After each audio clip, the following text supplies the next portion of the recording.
I stuffed the last of my camera equipment into the bag and checked my phone. 11 missed calls from the parking enforcement office.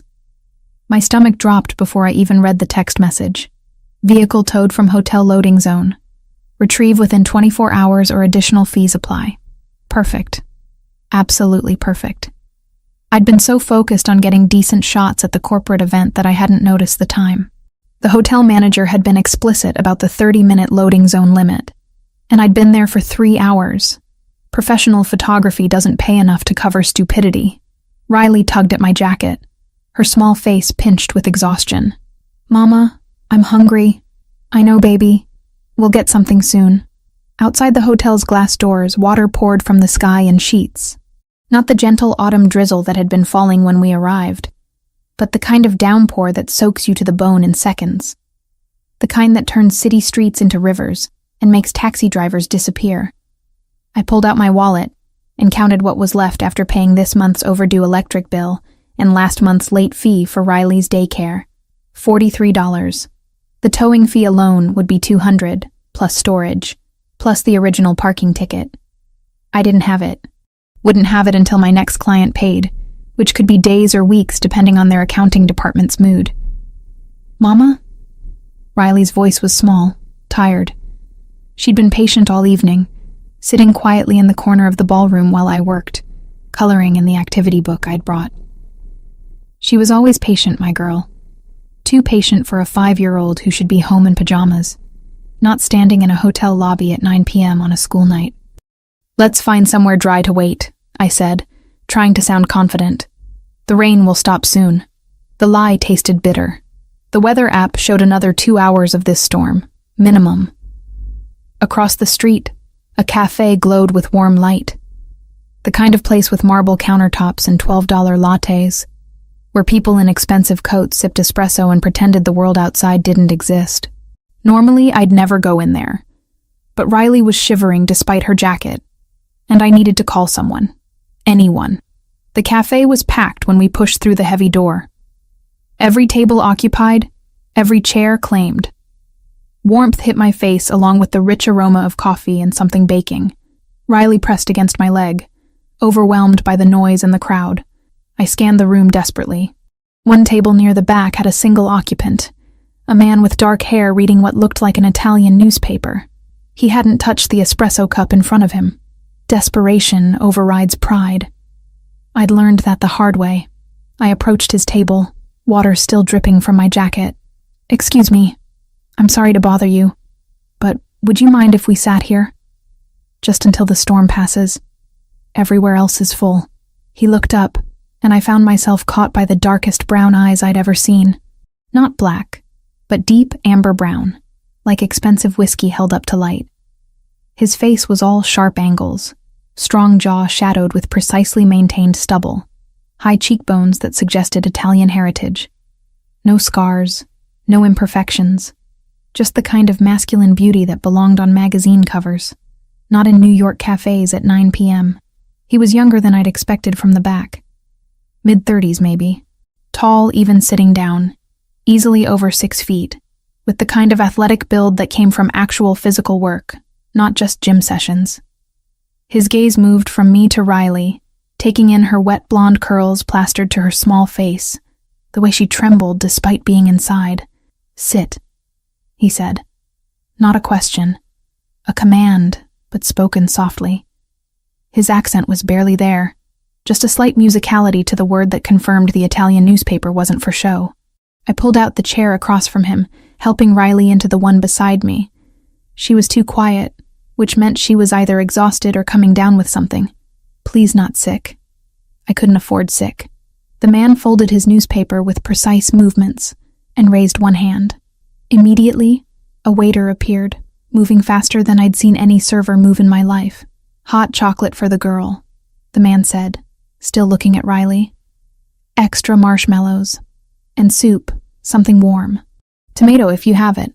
"Right away, Mr. DeLuca," the waiter said, already backing away. "Wait, I didn't order—" I started, but the man's attention had shifted back to me. "She's cold," he said simply. "And hungry." It wasn't a question, and the truth of it stung. Yes, My daughter was cold and hungry because I couldn't afford to get our car out of impound, couldn't afford a taxi in a storm, couldn't afford anything beyond survival most months. Thank you, I managed. But I can pay for our... Already handled. He leaned back slightly, studying me with an intensity that made my skin prickle. Not threatening, exactly, but absolute. Like he was used to being listened to. Obeyed. You were working tonight. The corporate event upstairs. How did he know that? I glanced down at my clothes, realized my camera bag was still visible, logo facing out. The hotel name was probably on something. Yes. Photographer, freelance. I tried to sit straighter, aware of how I must look. Soaked jacket, hair falling out of its ponytail, mascara probably smudged. Professional. I could tell. The corner of his mouth lifted slightly. Not quite a smile, but close. You have the look. Always watching. Always framing. The waiter returned with frightening speed, setting down a mug of hot chocolate so loaded with marshmallows that Riley's eyes widened. A bowl of soup followed, steam rising from the surface. Eat, Piccola, the man said to Riley, his voice gentler than it had been with me. Riley looked at me for permission. I nodded, and she immediately grabbed the mug with both hands, bringing it to her lips carefully. I'm Megan, I offered, feeling like I should at least introduce myself to the stranger buying my daughter dinner. Megan Collins. This is Riley. Julian, he replied. Julian DeLuca. The name meant nothing to me, but the way he said it suggested it should, like he was testing whether I'd recognize it. I didn't. I was too busy watching Riley drink her hot chocolate, seeing color return to her cheeks, feeling the knot in my chest loosen slightly. You live in the city? Julian asked, making conversation that felt oddly formal. Queens. We were just waiting for the rain to stop before heading home. His eyes moved to the window, where water still poured in torrents. You'll be waiting a while. Yeah. I pulled my phone out, checked it again. Still no response from my friend Sarah, who might have been able to lend me money. No miraculous solution to the towing situation. Just the weather app confirming my misery. Julian watched me, missing nothing. I had the unsettling feeling he could read exactly what was wrong, could see the calculations I was running in my head. Car impound versus paying rent. Taxi home versus walking in the storm. My camera bag sat at my feet, and something shifted in Julian's expression when he looked at it. You dropped this, he said, reaching into his jacket pocket and pulling out one of my business cards. The corners were slightly damp. The professional headshot I'd paid too much for 3 years ago, staring back at me. I didn't remember dropping it, but my bag had spilled earlier when I'd rushed to get a shot of the CEO cutting a cake. Oh, thank you. I've been looking for a photographer, Julian said, setting the card on the table between us. For a family event. Nothing corporate. More personal. I blinked. What kind of event? My mother's birthday, a dinner party. 60 guests, maybe more. I'd need someone for the evening. Candid shots. Some formal portraits. He paused. I looked at your portfolio online. Your work is good. Natural. Not overdone. He'd looked me up. Based on a dropped business card. Within the hour. That's very flattering, but I'm sure there are more established photographers who... I prefer your style. Again, not a request. A statement of fact. The event is in 10 days. I can offer an advance on the booking if that would help with scheduling. 10 days. That was fast, but not impossible. And an advance meant money now, which I desperately needed. What kind of advance? The question came out more blunt than I intended, but subtlety felt pointless. Julian named a figure that made my breath catch. It was more than I usually charged for an entire event, and he was offering it up front. That's generous, I said carefully, suspicion creeping in. Very generous for a photographer you just met. I make decisions quickly. His gaze held mine, and I pay well for quality work. Is that a problem? Yes, screamed every instinct I'd developed over the past 2 years of struggling alone. When something seems too good to be true, it is.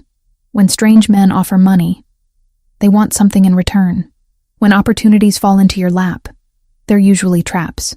But Riley was drinking hot chocolate, warm and safe, And I owed $200 to get our car back and had $43 to my name.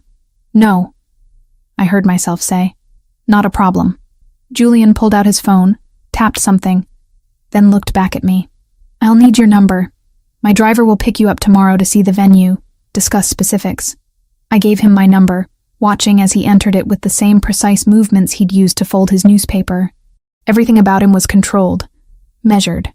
The advance will be transferred tonight, he said. You should see it in your account by morning. You don't even have my banking information. Your business card has your website. Your website has your payment portal. He said it like it was obvious, which it was, but it still felt invasive. Like he'd already looked too deeply, learned too much. The soup bowl in front of Riley was half empty, and she was starting to slump in her chair, exhaustion winning over hunger. We should go, I said, even though the rain hadn't let up. Let you have your table back. I'll drive you. I started to refuse automatically, but Julian was already standing, pulling on a black coat that looked like it cost more than my monthly rent. I stopped myself from making the comparison, from cataloging the obvious wealth gap between us. It didn't matter. This was business. That's not necessary. I tried anyway. It's pouring. You have no car. You have a tired child. He stated facts, not arguments. I have a car and a driver. It's practical. He wasn't wrong, and my options were limited to non-existent. I nodded, too tired to keep fighting. Julian walked to the counter, spoke briefly with the man behind it. Money changed hands, though I didn't see how much. When he returned, he held Riley's jacket, which had been hanging on her chair. Come, Piccola, he said quietly, helping Riley into the jacket with surprising gentleness. Time to go home. Riley looked up at him with sleepy curiosity. Are you a prince? The question caught him off guard. For the first time since we'd sat down, his expression shifted into something almost human, almost warm. Why would you think that? He asked, crouching to be at her eye level. You're in a castle, Riley said, waving vaguely at the elegant cafe. And you're helping us. Like in stories. Julian's mouth curved into a genuine smile, and it transformed his entire face. Made him look younger, less intimidating. Not a prince, he said. Just someone who doesn't like seeing people cold and hungry. Outside, a black car waited at the curb. Not a taxi, not an Uber. A sedan with tinted windows and a driver who appeared the moment we stepped onto the sidewalk, holding an umbrella. The driver opened the rear door without speaking, his movements efficient. He was built like a wall, broad-shouldered and solid, with the kind of watchful eyes that suggested military or security background. I hesitated at the car door, some primal part of my brain screaming warning. Getting into cars with strangers. Rule number 1 of staying safe in the city. But Riley was already climbing in, drawn by the dry warmth, and Julian was waiting patiently, rain soaking his shoulders. I got in. The interior smelled like leather and something woody, expensive. Cedar, maybe, or sandalwood. Julian slid in beside me, maintaining a careful distance, while Riley curled up on the far seat, her head already drooping. The driver pulled away from the curb smoothly, and we merged into the sparse late-night traffic. I gave him my address in Queens, and if he found it unimpressive compared to wherever Julian DeLuca lived, he didn't show it. The silence in the car felt heavy. I stared out the window, watching the city blur past, trying to make sense of the evening, trying to convince myself this was normal, just a lucky break.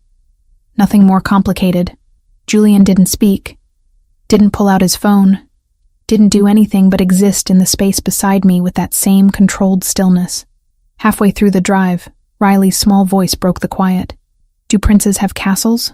Julian glanced at her, then at me, something like amusement in his dark eyes. Some do, he told her. Do you have a castle? Something like that. Riley absorbed this information seriously. Mama says castles aren't real anymore, that they're just in books.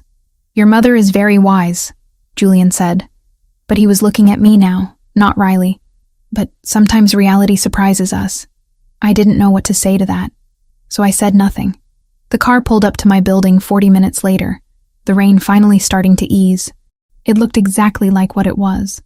A worn-down apartment complex in a neighborhood that had seen better decades. Graffiti on the walls, broken security light, trash collecting in corners. Julian's expression didn't change as he took it in, which somehow made it worse than if he'd shown disgust. "Thank you for the ride," I said, gathering Riley, who had fallen fully asleep. "And for dinner. And for the job. You didn't have to do any of it." "Tomorrow at 10, Julian said instead of acknowledging my gratitude. "The driver will be here." "I'll be ready." I carried Riley to the building entrance, her weight familiar and comforting against my chest. At the door, I turned back, some impulse making me look. Julian hadn't driven away. He sat in the back of the car, visible through the window, watching. Making sure I got inside safely, I realized. The realization did something strange to my chest. Loosened something that had been tight for months. I waved once, awkwardly, then pushed through the door into the lobby that smelled like mildew and old cooking oil. By the time I got Riley upstairs, changed her into pajamas, and tucked her into bed, it was past 11. I checked my phone one last time before collapsing onto my own bed. A notification glowed on the screen. Bank deposit. The exact amount Julian had promised. Already transferred. I stared at it for a long moment, at the proof that tonight had been real, that tomorrow I could get my car back, that for at least a little while the desperate scramble to survive could ease. But underneath the relief, a question nagged at me. Why? Why had Julian DeLuca, whoever he was, decided to help a random photographer and her daughter in a cafe? What did he really want? I fell asleep before I could answer, exhaustion claiming me. Tomorrow I would meet him again, see his castle, whatever that meant. Tomorrow I could start worrying about the price of his generosity. Tonight, Riley was warm and fed and safe. I'd take that victory, however temporary it might be. The morning came too quickly. Riley bounced on my bed at 8, fully dressed and demanding breakfast, which told me she'd recovered from last night's exhaustion. Kids were resilient like that. I, on the other hand, felt like I'd been hit by a truck. My phone showed the bank deposit was real, which meant today was real, which meant I was about to see Julian DeLuca's castle and figure out what I'd actually agreed to. By 9:45, we were both presentable. Riley wore her favorite purple dress with the butterfly on it, insisting that you had to dress nice for castles. I'd chosen black jeans and a gray sweater, professional but not trying too hard. My camera equipment was clean and organized, ready to assess the venue. The black sedan arrived at precisely 10. Same car as last night, same driver who emerged to open the door with the same wordless efficiency. "Good morning," I ventured as Riley climbed in. "Morning, Miss Collins," he replied, his voice surprisingly gentle for someone built like a linebacker. "I'm Anthony. Mr. DeLuca asked me to make sure you're comfortable." Anthony. At least now the silent driver had a name.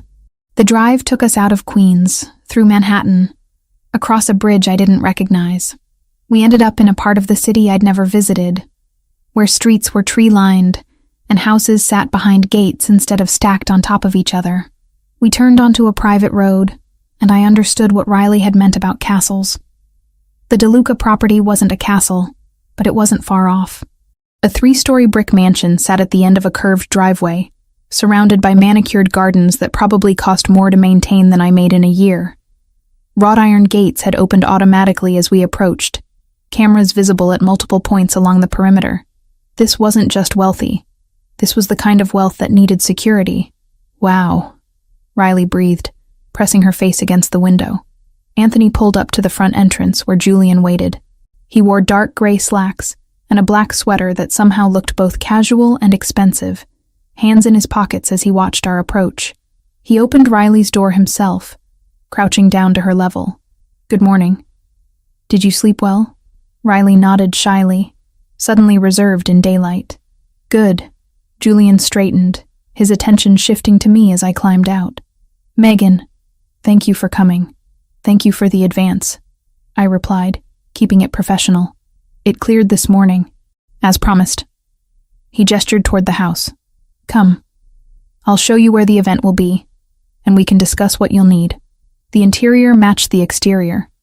High ceilings, crown molding, hardwood floors that gleamed like glass. Artwork that looked original and probably was. Everything screamed old money, generational wealth. the kind that didn't need to announce itself because everyone already knew. Julian led us through a formal living room that looked like it belonged in a museum, down a hallway lined with family photographs. I tried not to stare too obviously at the images. Julian as a teenager, serious even then. An older couple who must be his parents. A younger man who shared Julian's features but with softer edges, less intensity. We emerged into a sunroom that overlooked gardens stretching toward a distant wall. Windows on 3 sides flooded the space with light, and I could already see the potential for photographs. Natural light like this was a gift. The dinner will be here, Julian explained. Tables arranged in a U-shape, about 60 guests. My mother prefers intimate settings even for large gatherings. I pulled out my phone, started making notes about lighting conditions, best angles, where I could position myself to be unobtrusive. Professional mode kicked in, overriding my nerves about being in this overwhelming house. Riley had wandered to the windows, drawn by movement in the garden. I followed her gaze and saw an older woman in an elegant cream dress tending to rose bushes, her silver-streaked dark hair pulled back. The woman looked up, perhaps sensing being watched. Her eyes found the window, found Riley standing there backlit by sunlight, and she went completely still. Even from this distance, I could see the shock on her face, then something else. Recognition, maybe, or memory. Her hand went to her mouth. "That's my mother," Julian said quietly, having moved to stand beside me. His voice had changed, softened. "Valentina." The woman set down her gardening shears and walked toward the house with purpose. Julian moved to meet her, and I heard the back door open, followed by rapid Italian that I couldn't understand. Valentina entered the sunroom like weather, bringing energy that filled the space. She was beautiful in the way women who'd lived full lives were beautiful, lines around her eyes speaking of laughter and tears in equal measure. But she wasn't looking at Julian. She was looking at Riley, who'd turned from the window and now stood uncertain, sensing the intensity of attention. "Mio Dio," Valentina whispered. "She looks exactly—" "Mother," Julian said gently, switching to English. "This is Megan Collins, the photographer I told you about, and her daughter Riley." Valentina blinked, seemed to remember herself. She turned to me, offered a warm smile that didn't quite reach her eyes, which kept drifting back to Riley. "Forgive me," she said, her accent stronger than Julian's. "You must think me strange. It's just, you remind me of someone, Kara." This last part was directed at Riley. "My granddaughter," Julian supplied quietly, answering my unasked question. "Sophia. We lost her 10 years ago." The weight of that statement settled over the room. I looked at Riley, seeing her through Valentina's eyes. Blonde curls, small frame, probably the same age. The same innocence that made the world seem safe when it wasn't. "I'm so sorry," I said, inadequate words for immeasurable loss. Valentina waved it away, but her eyes were bright. "It was long ago, but seeing your daughter," she trailed off, then seemed to gather herself. "You will stay for lunch, yes? Both of you, I insist." Julian opened his mouth, probably to explain that we were here for business, but Valentina's expression brooked no argument. This was a woman used to getting her way. "We don't want to impose," I started. "You're not imposing. You're accepting hospitality." Valentina's smile became genuine. "Please. It would make me very happy." Riley looked up at me hopefully.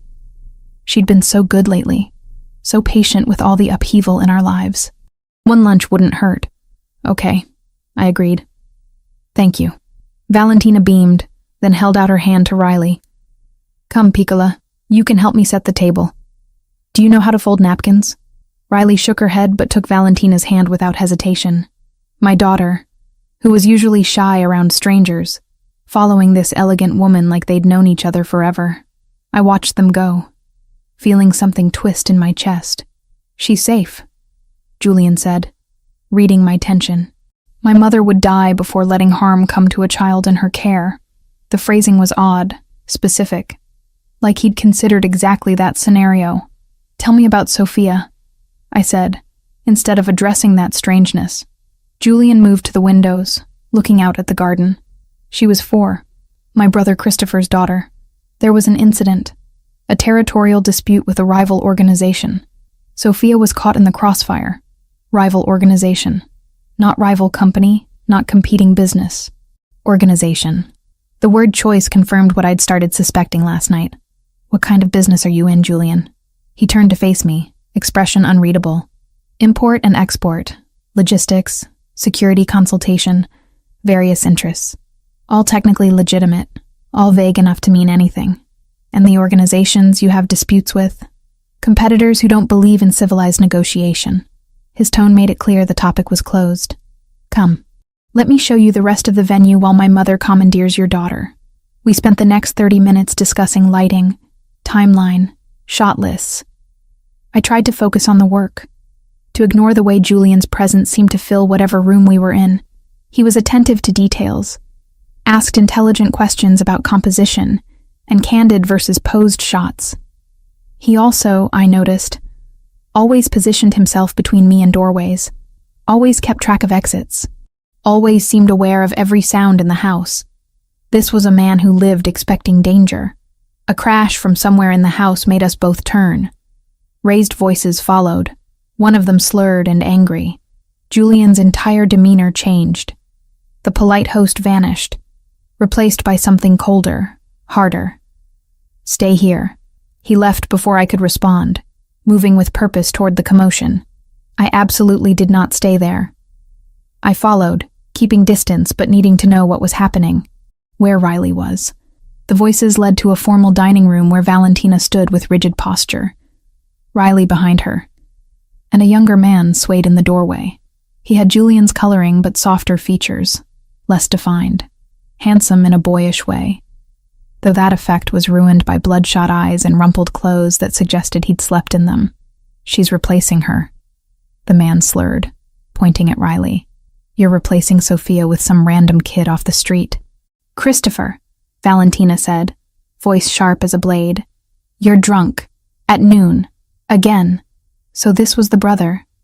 The one who'd lost his daughter. So what? Christopher laughed bitterly. At least I feel something.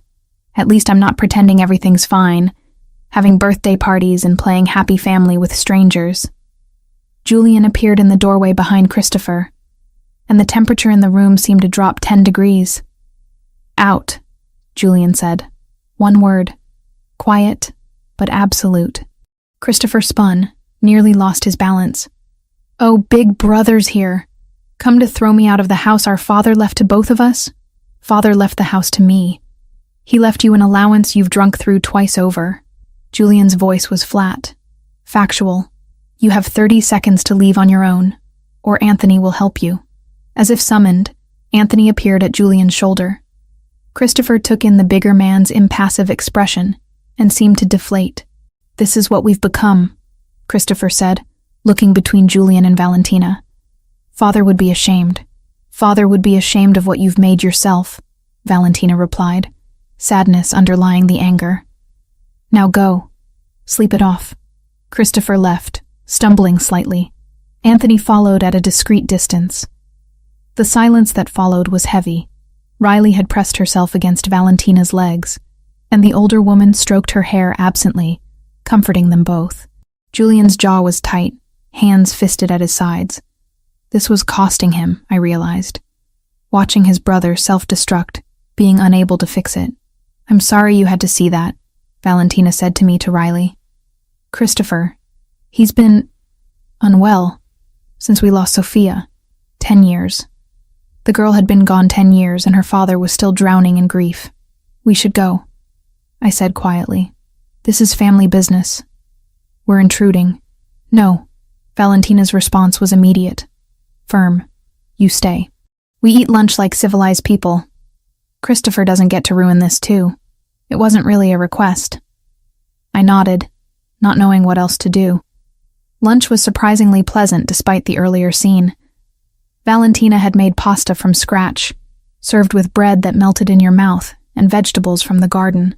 Riley ate without complaint, drawn out of her shell by Valentina's gentle attention and questions about school, friends, favorite colors. Julian remained quiet, watchful. He'd positioned himself where he could see both the door and Riley, that protective instinct on full display.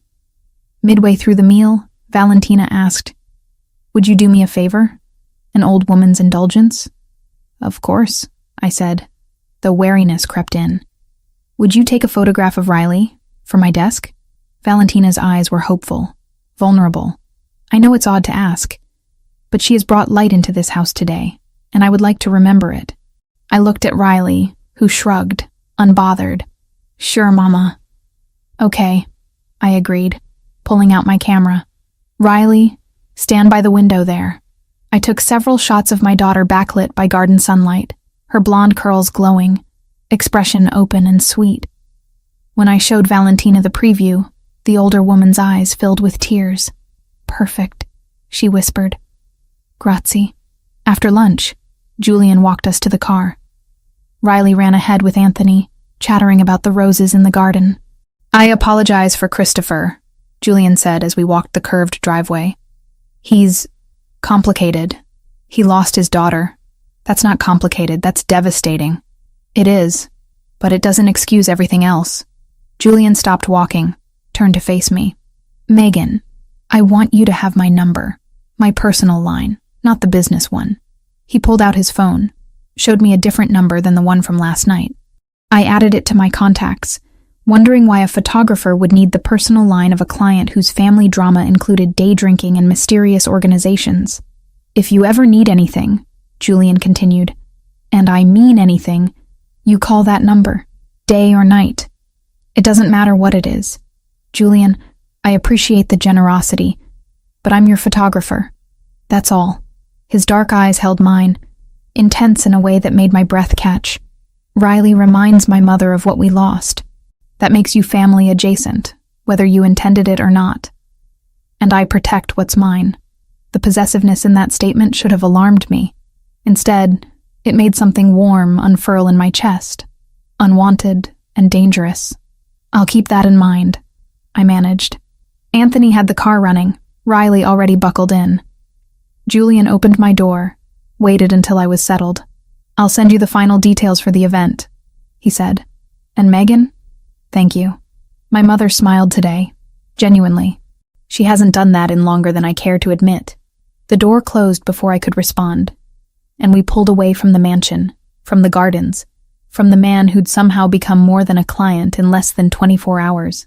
Riley talked nonstop about Valentina, the house, the pasta. I made appropriate noises, my mind elsewhere. On the way out, just before reaching the gates, I'd seen something. Men unloading wooden crates from a truck, Cyrillic lettering visible on the sides. Russian markings, unless I was mistaken. Import and export, Julian had said. But what kind of importing required that level of security, that kind of secrecy? I didn't ask. Didn't want to know the answer, because knowing would mean I'd have to make a choice about whether to keep taking Julian DeLuca's money, keep accepting his protection. Riley was safe, well-fed, happy. I had work, income, breathing room for the first time in months. Sometimes ignorance was the better option. Anthony dropped us at home 20 minutes later. As I carried Riley upstairs for her nap, my phone buzzed. A message from Julian. My mother wants to know if Riley would like to come back for dinner this week. No work obligations, just family time. Let me know. I stared at the text for a long moment. Crossing lines, getting involved, letting my daughter attach to people who lived in a world I didn't understand. All the logical reasons to decline lined up in my head. But I thought of Valentina's smile, genuine and warm, of Julian's quiet protection, of Riley laughing for the first time in weeks. Thursday works, I texted back.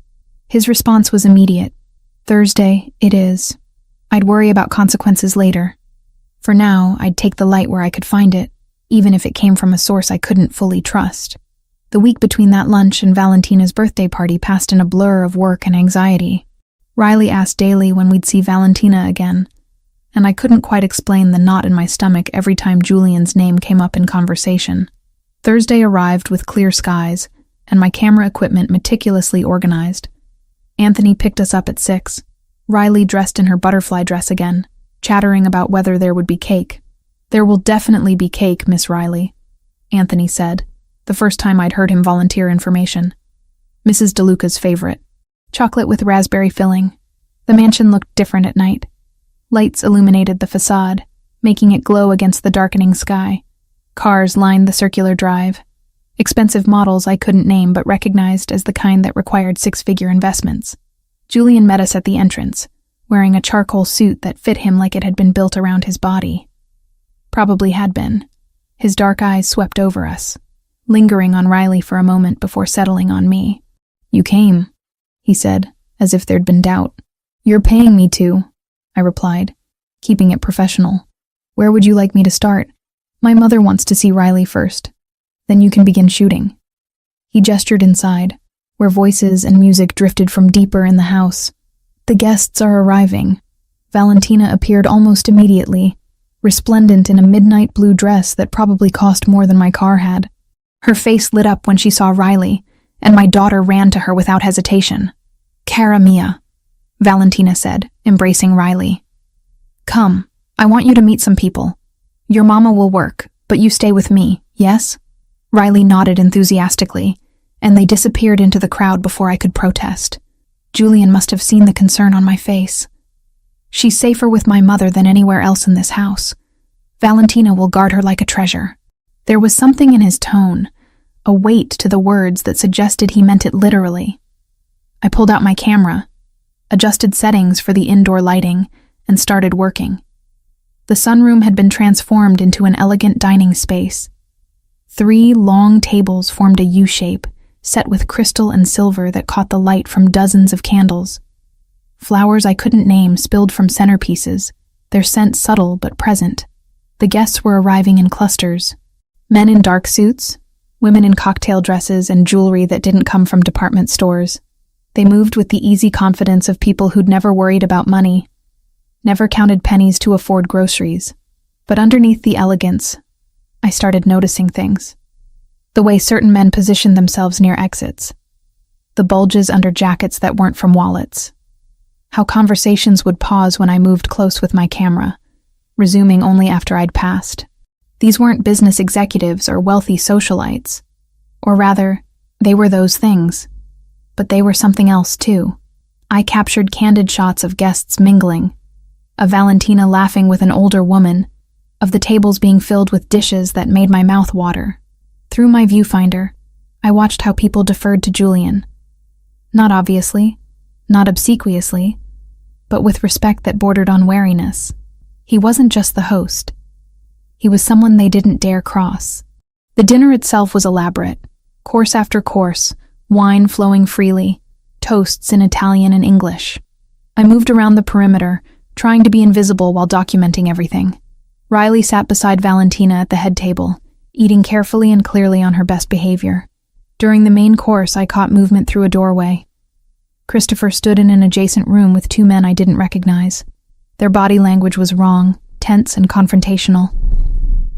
I shifted position, trying to appear like I was just looking for a better angle while keeping them in my peripheral vision. Christopher's voice carried despite obvious attempts to keep it low. "The shipment from the Russians is late. 3 days now. Kozlov is getting impatient." Russians, Kozlov, shipment. The pieces clicked together with sickening clarity. The security, the deference, the careful vagueness about Julian's business. "Import and export," he'd said. But not the legal kind. One of the men with Christopher noticed me. His expression hardened, and he said something sharp in Italian.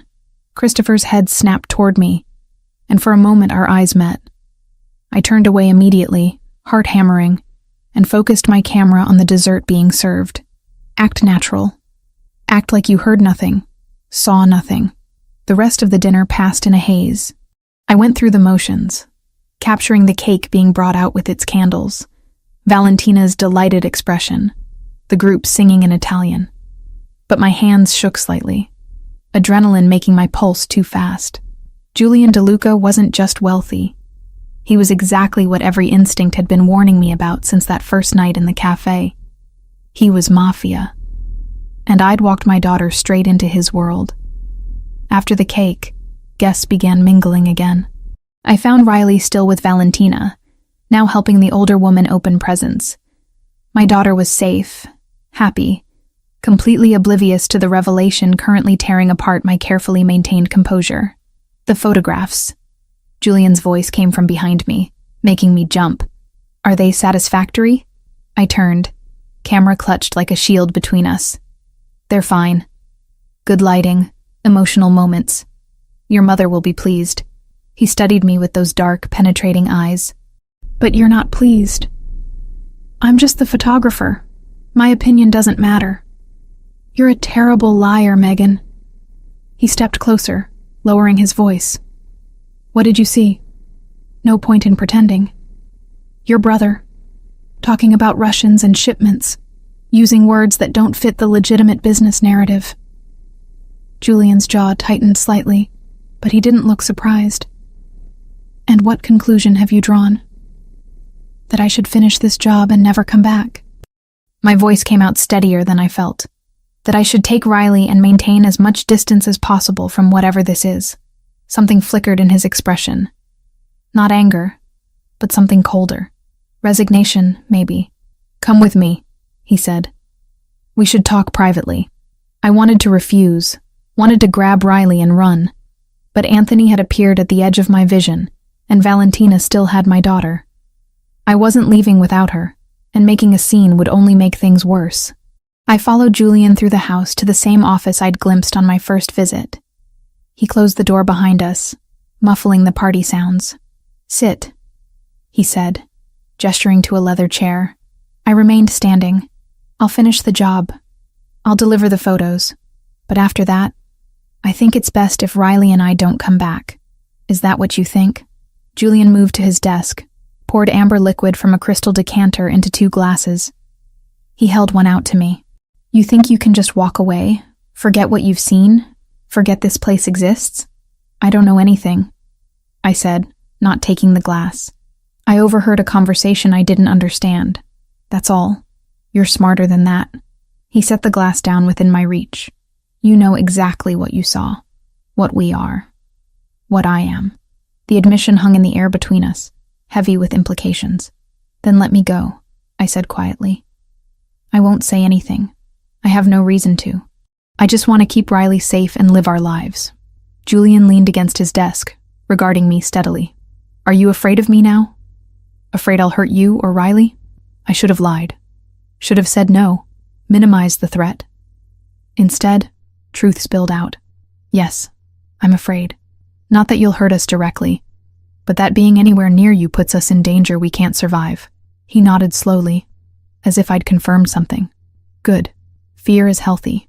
It means you understand the reality of my world. So you'll let us go? I didn't say that. He picked up his own glass, swirled the liquid.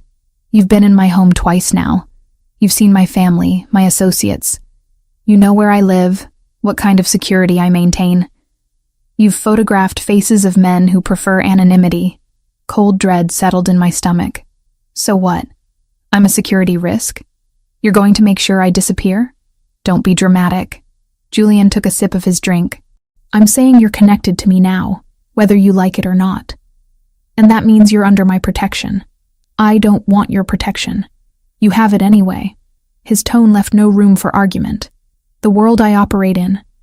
Knowledge is leverage. People might try to use you to get to me. Or your daughter. That's not a threat from me, that's reality. So you accept my protection. Or you put yourself at risk trying to refuse it. I wanted to argue. To tell him he was wrong. But the cold logic made horrible sense. What does that mean, practically? I managed. It means you have my number. You use it if there's ever a problem. Any problem. It means Anthony or someone else will occasionally check on you. Make sure you're safe. It means that if anyone ever threatens you or Riley, you call me immediately. And in return, you live your life. You work. You raise your daughter. You do whatever makes you happy. He set down his glass. The only requirement is discretion about what you've seen here. But I don't think that will be a problem. It was a cage, but a gilded one. Protection that doubled as surveillance. Kindness that carried obligation. I need to get Riley, I said. Not agreeing, but not refusing either. It's late. Julian moved to the door, opened it. I'll have Anthony bring the car around. Your payment is in an envelope on the entry table. There's a bonus included. I followed him back to the party, which had thinned but not ended. Valentina still had Riley, now showing her a photo album.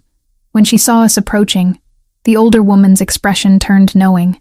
"It's time for us to go," I said, keeping my voice gentle. "Say goodnight to Valentina." Riley hugged Valentina with the easy affection of a child who didn't understand complications. "Thank you for my cake. Come back soon, Piccola," Valentina said, kissing Riley's forehead. Then she looked at me, and something in her eyes suggested she knew exactly what conversation Julian and I had just had. "Both of you." Outside, the night had grown cold. Riley climbed into the back seat of the waiting car, immediately curling up. She'd fall asleep before we left the driveway. Julian held my door open, waiting. Before I got in, he spoke quietly. "You asked me to tell you about Sophia."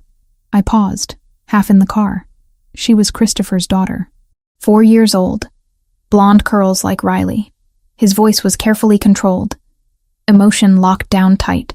10 years ago, I had a territorial dispute with a Russian organization, the Kozlov family. They wanted our port operations. I refused to negotiate. He looked past me, at nothing. They retaliated by targeting a restaurant we owned. Sophia was there with her mother for lunch. The gunman didn't care about collateral damage. Sophia died instantly. Her mother survived but never recovered. She killed herself 2 years later. I felt cold despite my jacket. Julian. I was 24. I'd just taken over from my father 6 months earlier. I thought I was invincible, that my name alone would protect my family. His eyes met mine, and the pain there was raw, real. I learned otherwise, and I swore I would never, ever let anyone in my care be vulnerable again. The implication was clear.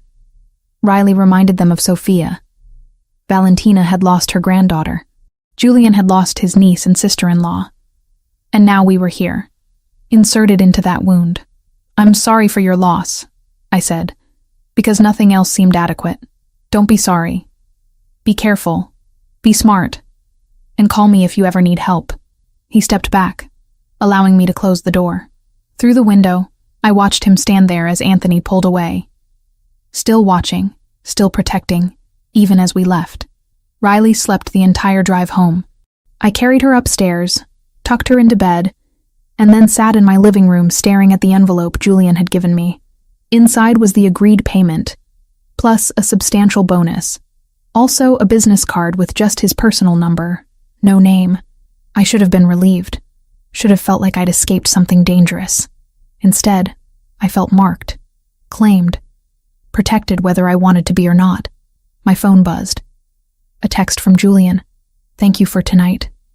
My mother is happy. That matters to me." I stared at the message for a long time before responding. "You're welcome." Nothing else seemed safe to say, because the truth was complicated and dangerous, and I didn't fully understand it myself yet. I'd walked into Julian DeLuca's world, thinking I was just a photographer. Now I knew I was something else entirely. What that meant, I'd discover soon.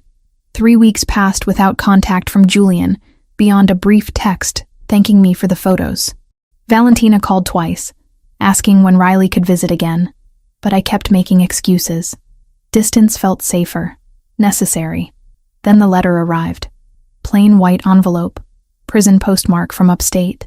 My hands shook as I opened it, already knowing who it was from before I saw Ryan's handwriting. "Megan, my lawyer says I'll be out in 2 weeks. Early release for good behavior. We need to talk about Riley. She's my daughter too. My family has hired representation to file for shared custody. You can't keep her from me. See you soon. Ryan." The words blurred as panic flooded my system. Ryan, getting out, coming for Riley. I'd spent 8 months believing distance and prison walls kept us safe. 8 months rebuilding our lives without looking over my shoulder. And now he was coming back. Riley was at kindergarten. Wouldn't be home for another 3 hours. I had time to figure this out. Time to breathe. Except I couldn't breathe. I called the legal aid office I'd used when filing the original restraining order. Got transferred 4 times before reaching someone who could help. "Custody cases are complicated," the attorney said, her voice professional but not unkind. "Especially when the father has financial resources. Does he? His family does. They never approved of me. They'll pay whatever it takes." Then you need proper representation. Our office handles criminal matters, but custody requires specialized lawyers. I can give you some referrals, but they're not cheap. How not cheap? Retainer starts around $15,000. More if it goes to trial. $15,000. I had maybe $3,000 in savings from Julian's jobs. Not even close. I thanked her and hung up, then spent the next hour calling the referrals. Every conversation ended the same way. Without a substantial retainer, no one would take my case. Ryan's family money meant this would be a fight, and fights cost resources I didn't have. By the time I picked Riley up from school, I'd exhausted every option I could think of. My daughter climbed into our car, chattering about finger painting and playground politics, oblivious to the crisis swirling around her. "Mama, why are your eyes red?" "Just tired, baby." I forced a smile. Long day. At home, I made dinner mechanically.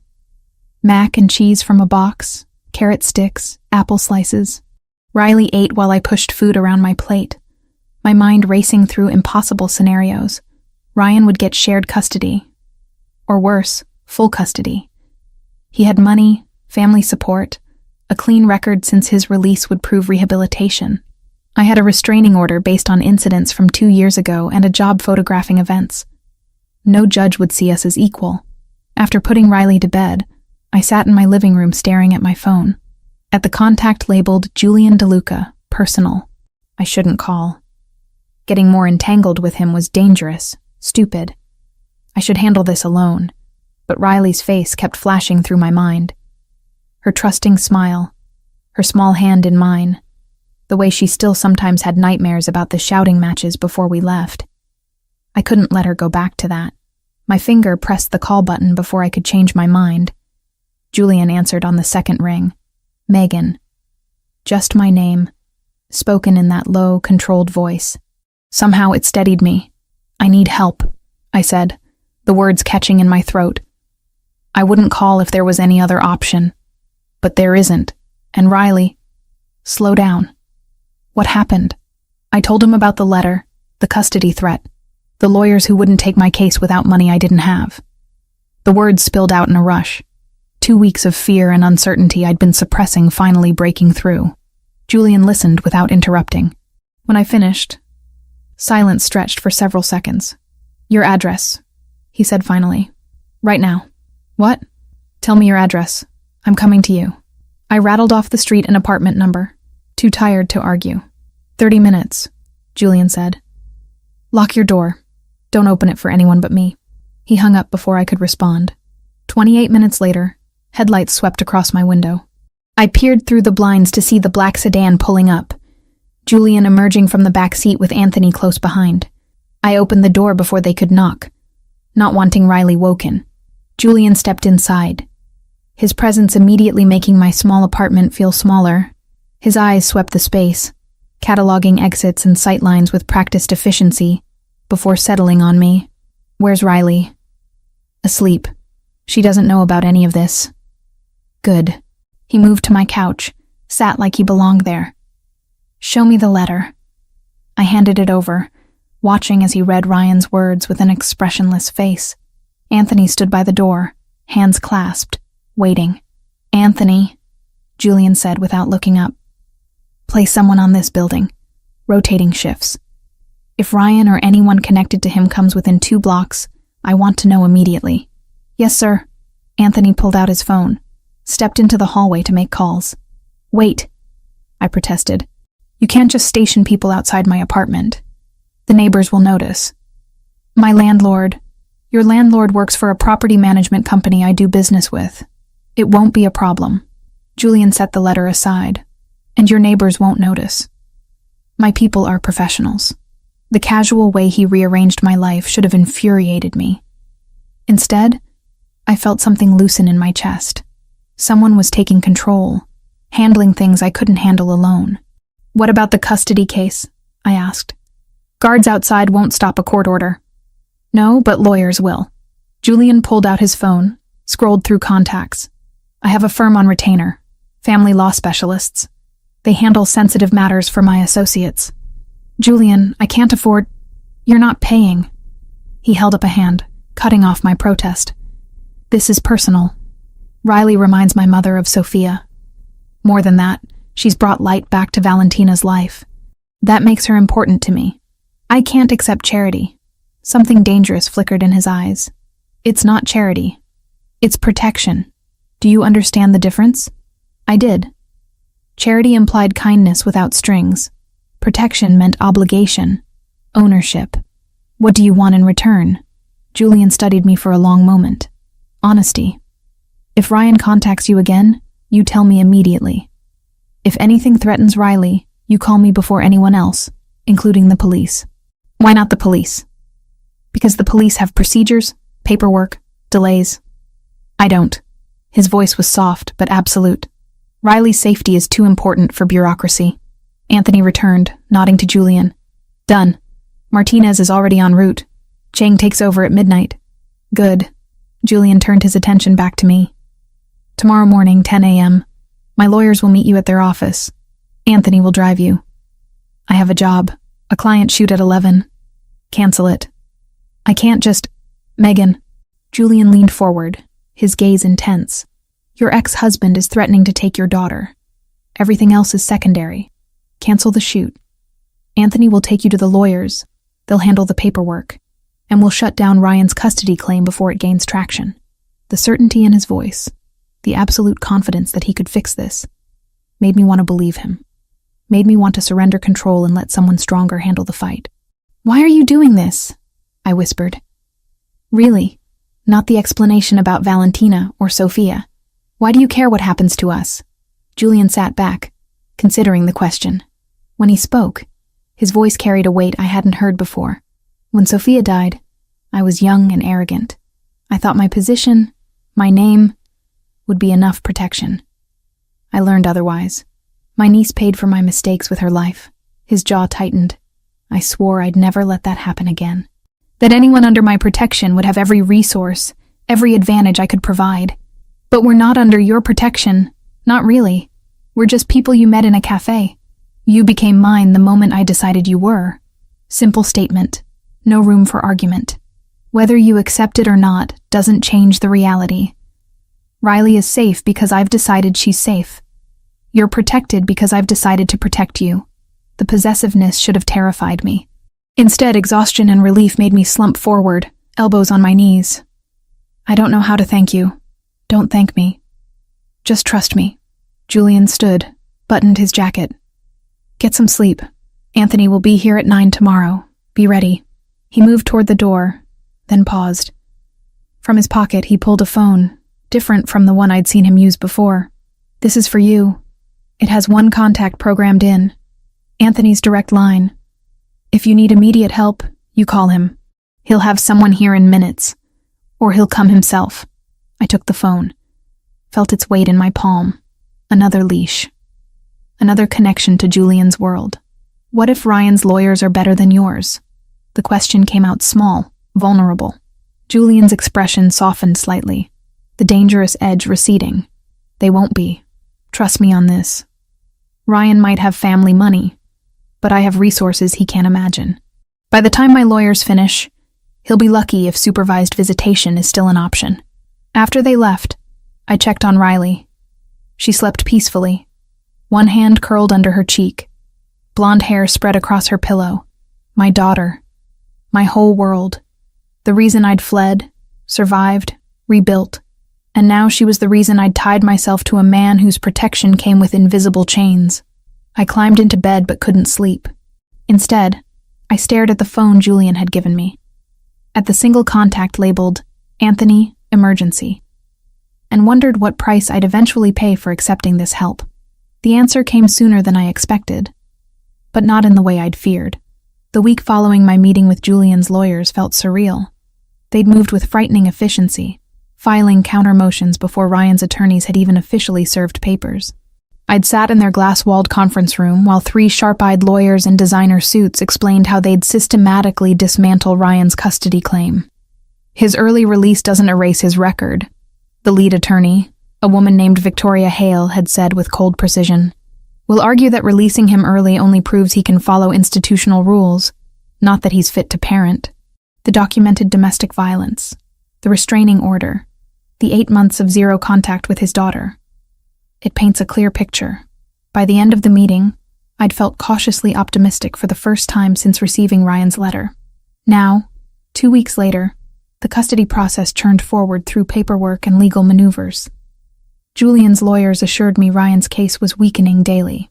For the first time in months, I could breathe without the constant weight of panic crushing my chest. Julian visited frequently, always with a reason. Updates from the lawyers, checking that Anthony's security rotations were unobtrusive, dropping off groceries because Valentina insists you're too thin. Each visit felt carefully calibrated, professional boundaries maintained even as something unspoken hummed between us. Riley adored him. That was the most dangerous development, watching my daughter light up whenever his car appeared. She'd started asking when Mr. Julian would visit again, counting days between his appearances. One evening, he arrived with Italian children's books, colorful illustrations of castles and dragons. She should learn the language, he explained, settling onto my worn couch as Riley climbed beside him. It's part of her heritage now, being connected to my family. I'd opened my mouth to argue that we weren't really connected, that this arrangement was temporary protection. But Riley was already sounding out Italian words under Julian's patient guidance, and the protest died unspoken. Over the following weeks, Julian taught Riley basic phrases.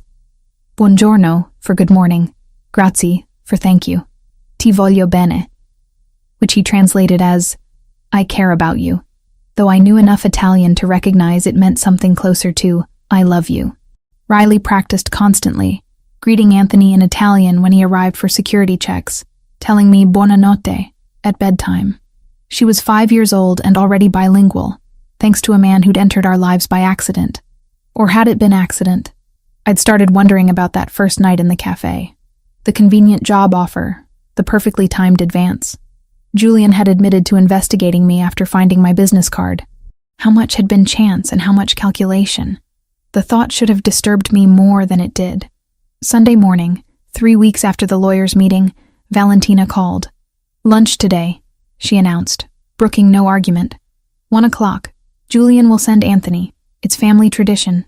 Sunday lunch. Your family now. Valentina, we're not really your family because I say your family. Now dress comfortable. We eat in the garden when weather is nice. She hung up before I could protest further. Anthony arrived at 12:30. Riley wore her purple butterfly dress again, declaring it her going to see Nonna outfit. When had Valentina become Nonna instead of Mrs. DeLuca? The mansion looked different in afternoon sunlight, less imposing.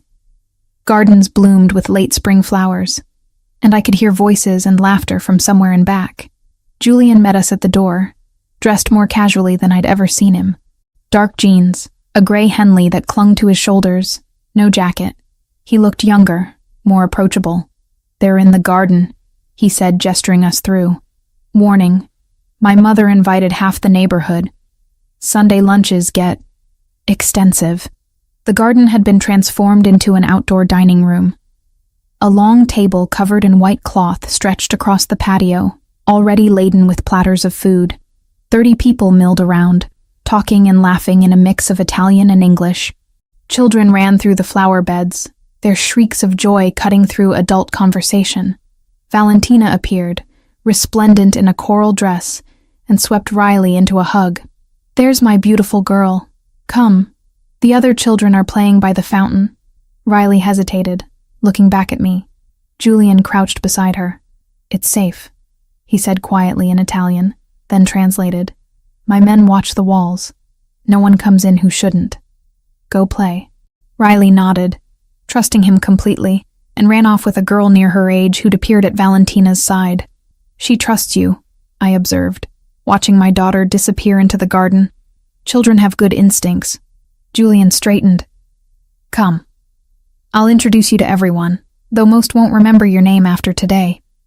Italian families are large and loud. He wasn't wrong.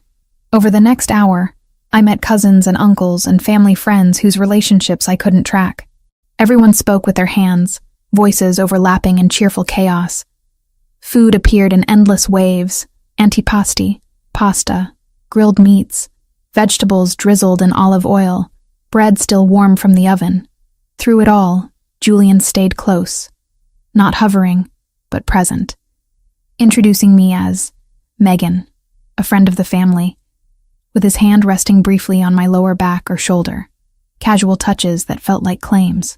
During the meal, I noticed Christopher at the far end of the table.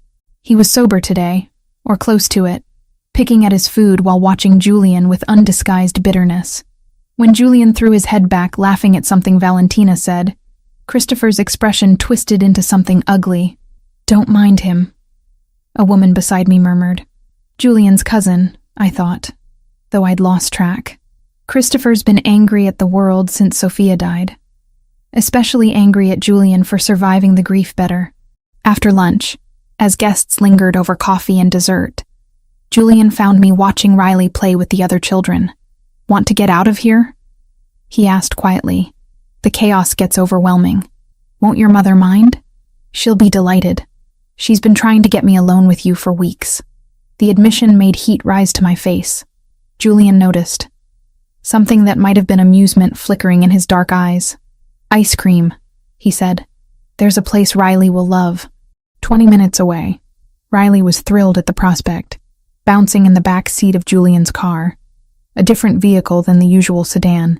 This one a dark blue SUV with leather seats and technology I didn't understand. The gelato shop was small and family-owned, tucked into a neighborhood that felt frozen in another era.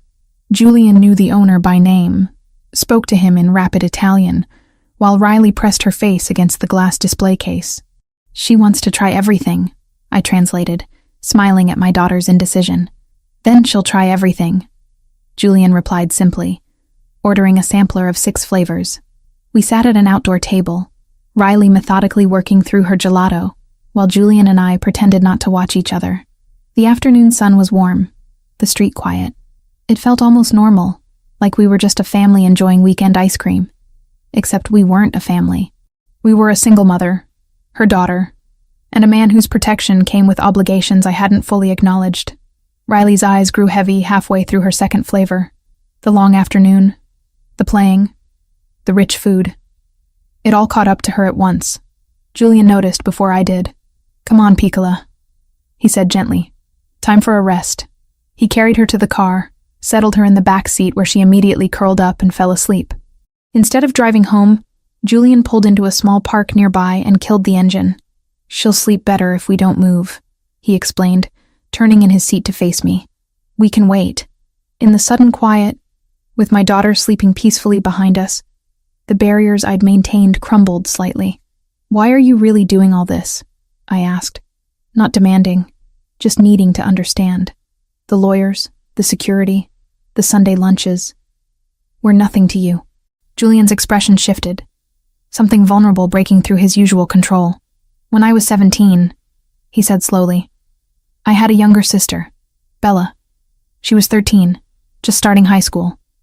Beautiful, brilliant, full of life. Past tense. My chest tightened. There was a dispute with a rival family. The Russians, actually. The same ones my brother mentioned at my mother's party. They wanted territory my father controlled. He refused to negotiate. Julian's hands tightened on the steering wheel, knuckles white. They retaliated by targeting Bella. Grabbed her after school, held her for 3 days. By the time we found her, he stopped, throat working. She didn't survive what they did to her. Horror and grief crashed over me. "Julian, I'm so sorry. My father became someone else after that. Ruthless, paranoid, trusting no one. I watched him destroy himself trying to protect what remained of our family. He died 5 years later, heart attack from the stress. Left me in charge at 22. He turned to look at me directly, dark eyes blazing with intensity. I swore I would never let anyone under my protection suffer what Bella suffered, that I would use every resource, every advantage, to keep my people safe. And then Christopher's daughter Sophia died in that restaurant shooting. Despite all my promises, the weight of that guilt, carried for 10 years, was visible in every line of his face. So yes, I'm protecting you and Riley. But it's not charity. It's penance. It's trying to save someone I can save, when I couldn't save the ones I lost. Without thinking, I reached across the console and took his hand. His fingers closed around mine immediately, grip almost painful in its intensity. "You can't save everyone," I said quietly. "Those deaths weren't your fault, weren't they? I'm the one who holds power now. If I'd been stronger, smarter, more ruthless, you'd be your father. Dead at 47 from the stress of trying to control the uncontrollable." Julian stared at our joined hands, then lifted his gaze to mine. Whatever he saw in my expression made his breath catch. "You're not afraid of me. I should be. You terrify me, but not for the reasons you think." "What reasons then?" I couldn't say it. Couldn't admit that what terrified me was how much I'd come to depend on him, how safe I felt in his presence, how my daughter called his mother Nonna and learned Italian from him and looked for his car every afternoon, how I'd started falling for a man whose world would eventually consume us. Instead, I leaned across the console and kissed him. Julian went completely still for one heartbeat.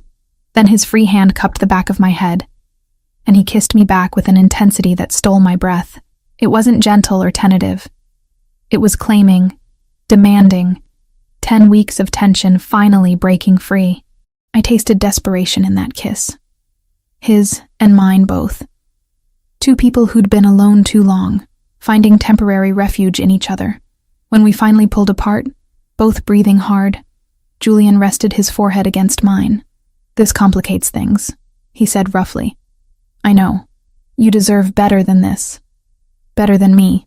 Maybe I get to decide what I deserve." He pulled back enough to meet my eyes. "If we do this, if we cross this line, there's no going back. You'll be mine in ways that go beyond protection. Do you understand that?" The possessiveness should have sent me running. Instead, it sent heat through my veins. "I understand." Julian kissed me again, softer this time, before reluctantly pulling away. "I should take you home. Riley needs her bed, not a car seat." The drive back was quiet, charged with unspoken promises and acknowledged complications. At my building, Julian walked us to the door despite Anthony's presence nearby. "I need a few days," he said, as Riley stumbled sleepily toward the elevator, "to handle some business that's been building. Anthony will maintain security, and the lawyers have everything under control. Is it dangerous, this business?" "It's always dangerous, but I'll be careful." He brushed his thumb across my cheek. "Call me if you need anything. I mean it." After they left, I carried Riley to bed and then stood at my window, watching the street below where one of Julian's men maintained watch from a discreet distance. I'd crossed a line today, acknowledged feelings I'd been denying, accepted that whatever was happening between Julian and me was more than convenience or protection. The question was what price we'd both pay for that acknowledgement. The text came at 3:47 in the afternoon, while I was editing photos from a wedding shoot. A video file, no words attached. My finger hovered over the screen, some primal instinct warning me not to open it. But mothers don't have the luxury of ignoring potential information about their children. I pressed play. Riley sat tied to a chair in what looked like an abandoned warehouse. Gray walls, concrete floor stained with God knows what. Her blonde curls were tangled, tear tracks cutting through the dirt on her small face. Someone had put duct tape across her mouth, and her eyes were wide with terror barely contained. The camera zoomed closer, and I could see her chest heaving with panicked breaths through her nose. She was trying so hard to be brave. Below the video, text appeared in Cyrillic characters, followed by a rough English translation. "DeLuca has 12 hours. Port access or the girl dies." The phone fell from my shaking hands onto the table. Riley. My baby. My entire world, taken by monsters who saw her as nothing more than leverage. I couldn't breathe, couldn't think beyond the image of her terrified face, the ropes cutting into her small wrists, the certainty that she was calling for me in her mind. My hands found the phone again, fumbling to dial Julian's number. It rang once before he answered. "Megan, they have her."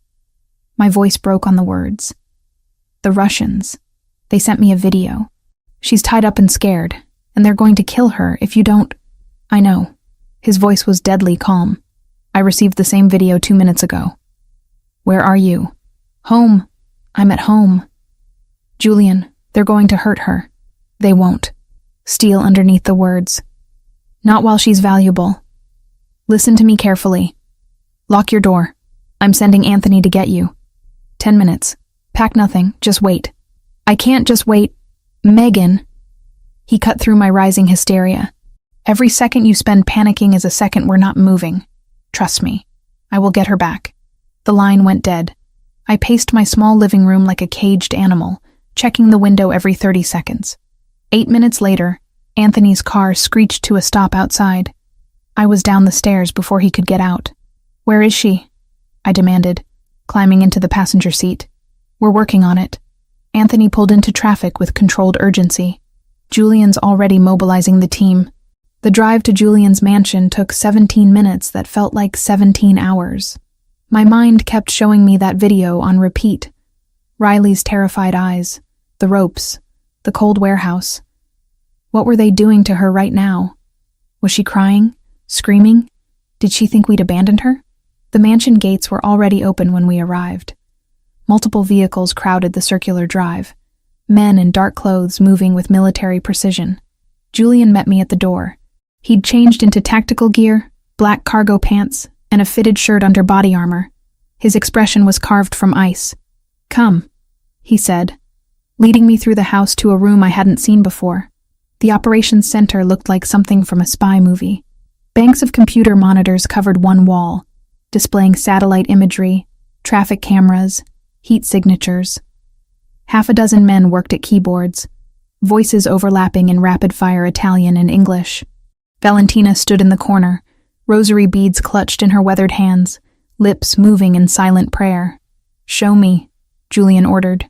One of the technicians pulled up the video I'd received. Julian watched it once, face expressionless, then gestured for the tech to freeze on a frame showing the warehouse interior. Background details, he said, pointing. That window configuration. The rust pattern on those pipes. Cross-reference with known Russian holdings in Newark. On it, the tech replied, fingers flying across the keyboard. Julian turned to me. The video was sent 40 minutes ago based on metadata. They're following standard kidnapping protocol, establishing control before making demands. They want your ports. I forced the words past my tight throat. Are you going to give them what they want? No. Simple. Absolute. Because if I negotiate, Riley becomes a template. Every enemy I have will know they can take what's mine to force compliance. She's not yours. The protest came automatically. His dark eyes met mine with an intensity that made my breath catch. Yes, she is. The moment I decided she was. And more importantly, she's yours. That makes this non-negotiable. One of the monitors flashed. Boss, I've got something. 3 warehouses in Newark match the window configuration. Running thermal imaging now. We watched as satellite feeds appeared, showing heat signatures in and around the buildings. The first 2 showed normal activity patterns. The third showed something different. There, the tech zoomed in. 12 heat signatures inside, clustered defensive positions. One smaller signature separated from the group. My heart lurched. That's her. That has to be her. Julian studied the screen with a focus that was almost predatory. Timestamp on when they gathered there? First activity spike was 4:32 this afternoon. The tech reported. Matches our timeline. Want me to confirm with traffic cam footage? Do it. 3 minutes later, we had confirmation. A dark SUV with obscured plates had been caught on camera entering the warehouse district at 3:58, 12 minutes after Riley's school dismissal. That's our target. Julian turned to address the room. Alpha team preps for immediate deployment. Beta team maintains perimeter once we breach. No one leaves that building alive except our people and the girl. The casual way he ordered executions should have horrified me. Instead, I felt savage satisfaction. These men had taken my daughter. They deserved whatever was coming. I'm going with you, I said. No. She's my daughter, which is exactly why you're staying here. Julian's tone brooked no argument. You're emotionally compromised. You'd be a liability in the field. Riley needs her mother alive, not caught in crossfire. Then what am I supposed to do? Sit here and watch? Yes. He moved closer, lowering his voice. You watch every screen. You see the moment we secure her. And when this is over, when she's safe, you're the first face she sees. Not mine. Yours. The logic was sound even as everything in me screamed to go to her. I nodded jerkily. Julian touched my shoulder briefly, the only concession to comfort he'd allow himself. Then he was all business again, issuing rapid commands to his team. 15 minutes later, a convoy of 4 black SUVs left the property. I watched them go through the window, then returned to the operations center where multiple screens now showed dashboard cameras from the vehicles. Valentina appeared at my side with a glass of water I didn't remember wanting. He will bring her home, she said quietly. My son does not fail when family is at stake. She's not his family. She is the child my son protects. That makes her DeLuca, whether papers say so or not. Valentina squeezed my hand. And you, Megan, you are also family now. These men took what is ours. They will learn why that was a mistake. The convoy reached the warehouse district as dusk fell. Through night vision cameras, I watched Julian's team stack up at multiple entry points. His voice came through the speakers, calm and controlled. Thermal shows no change in positions. They're not expecting us yet. Alpha breaches in 60 seconds. All teams confirm ready. A chorus of affirmatives. My fingernails dug into my palms hard enough to break skin. 30 seconds. Weapons free on confirmed hostiles. Priority 1 is locating the child unharmed. Priority 2 is intel. Priority 3 is nobody leaves breathing. I stopped breathing myself. Breach. The world exploded into chaos. Multiple camera feeds showed doors being kicked in simultaneously. Muzzle flashes lighting the darkness, shouted commands in English and Italian. The staccato crack of gunfire filled the speakers. One camera, mounted on Julian's helmet, showed his point of view as he moved through the warehouse with lethal efficiency. 2 men appeared from behind a stack of crates. Julian fired 3 times. Both dropped. North corridor clear, someone reported. East side, 2 tangos down, another voice. Office section ahead, Julian said. Heat signature still there. Hasn't moved. Please let her be okay. Please let her be alive. The helmet camera showed Julian approaching a closed door. He signaled to the men behind him, held up 3 fingers. 3, 2, 1. The door exploded inward. Julian swept into the room, weapon raised. For a heart-stopping moment, the camera showed nothing but overturned furniture and shadows. Then it tilted down. Riley sat in the corner exactly as she'd appeared in the video, tied to a chair, duct tape over her mouth. But her eyes, when they found the camera, went wide with recognition. Target acquired, Julian said, his voice rougher than before. She's alive. She's okay. A sob tore from my throat before I could stop it. Valentina's arm went around my shoulders as my knees buckled. On screen, Julian holstered his weapon and crossed to Riley in 3 long strides. His hands, so deadly moments before, were gentle as he peeled the tape from her mouth. Riley, he said softly. It's me. You're safe now. She stared at him for 1 long second, like she couldn't believe he was real. Then she threw herself forward, chair and all, trying to reach him. Julian caught her, wrapping his arms around chair and child together. One of his men moved in with a knife, cutting the ropes. The moment she was free, Riley wrapped her arms around Julian's neck and buried her face against his tactical vest. I knew you'd come, she sobbed. I told them you'd come. They said nobody was coming, but I knew. I'm here. Julian's voice cracked in a way I'd never heard. I've got you, Piccola. Nobody's going to hurt you ever again. He stood with her clinging to him. This violent man holding my terrified daughter with infinite care.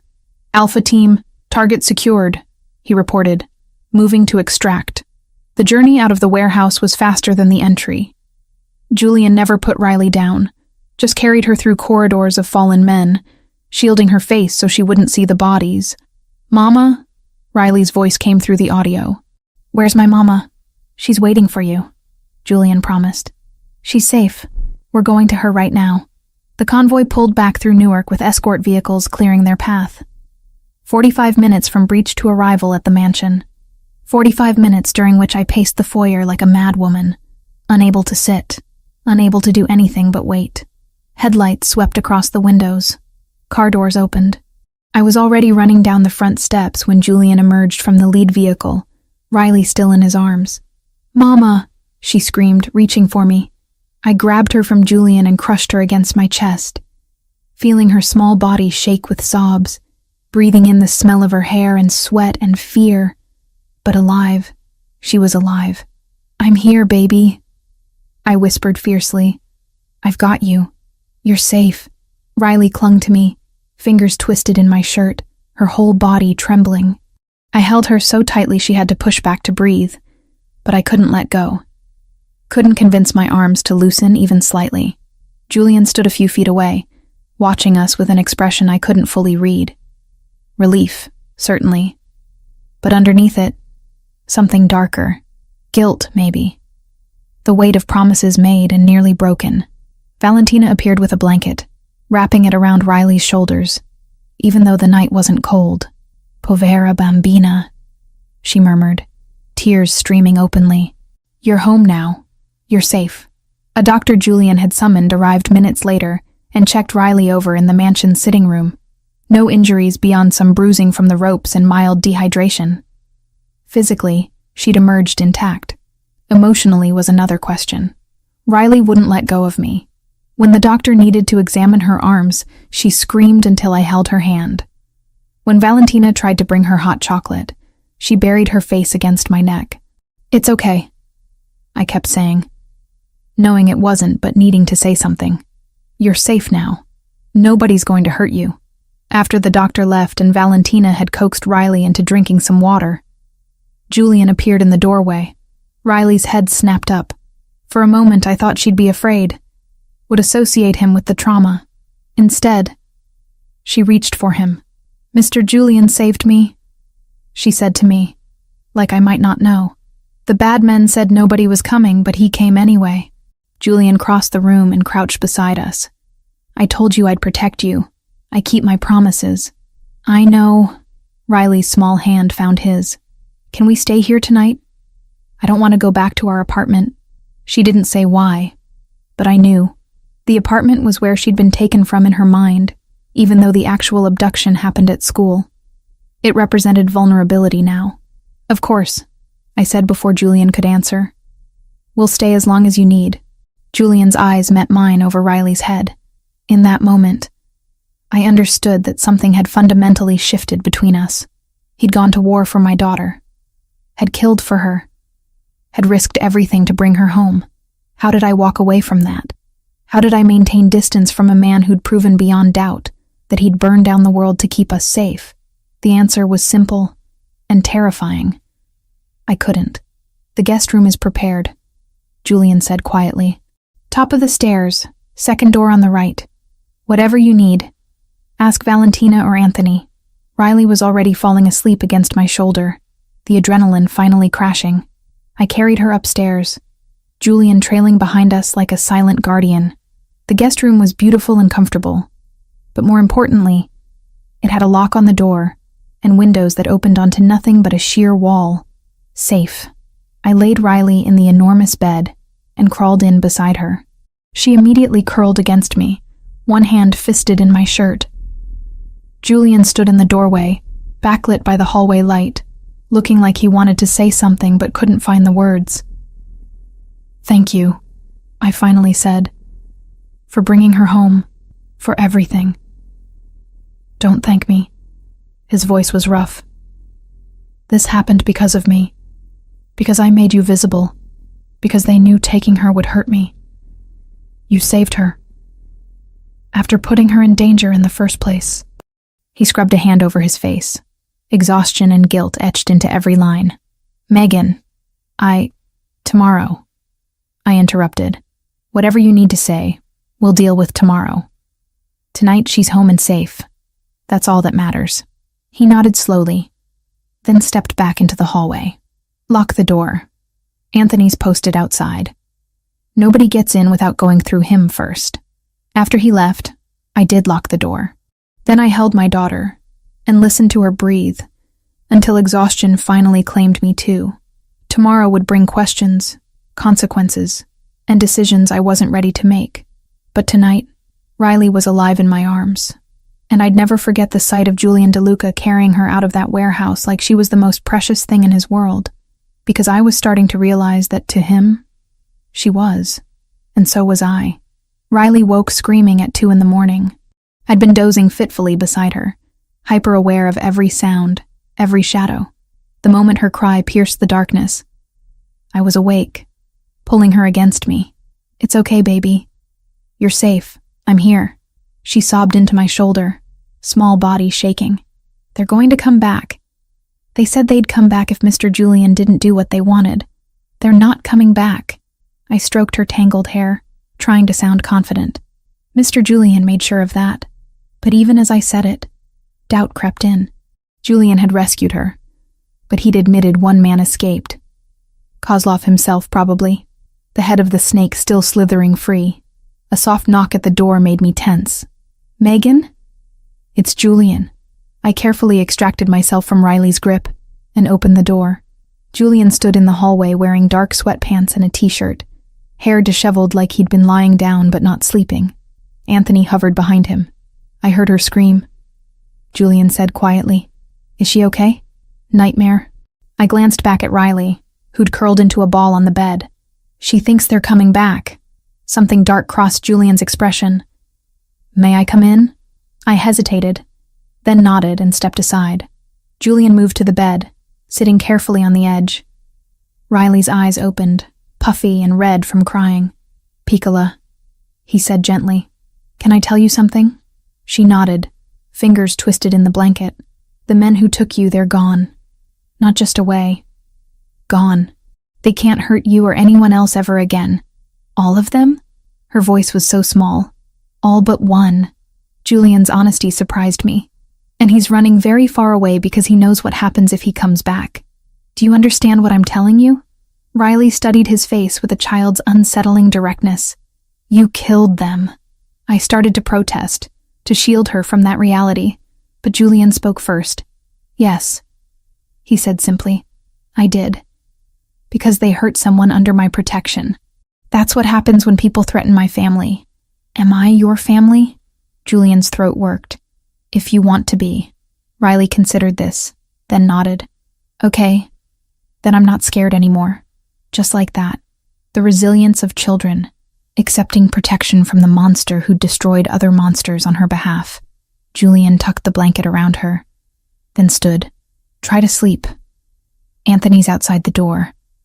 I'm down the hall. Nothing gets past us." After he left, Riley settled back against me. Within minutes, her breathing evened out into genuine sleep. I lay awake, staring at the ceiling, processing what had just happened.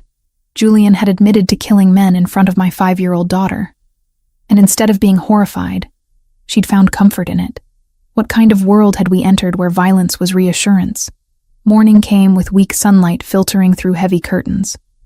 Riley woke calmer, asking for breakfast with something approaching normalcy. We found our way downstairs to discover Valentina already in the kitchen, preparing what looked like enough food for an army. "Buongiorno," she said warmly, pulling Riley into a hug. "How did you sleep, Cara?" "Better after Mr. Julian came." Riley climbed onto a stool at the kitchen island. "He said the bad men are gone forever." Valentina's eyes met mine over Riley's head, understanding passing between us. "Yes, well, Julian is very good at making sure bad people don't bother his family." Over pancakes and fruit, Riley gradually relaxed.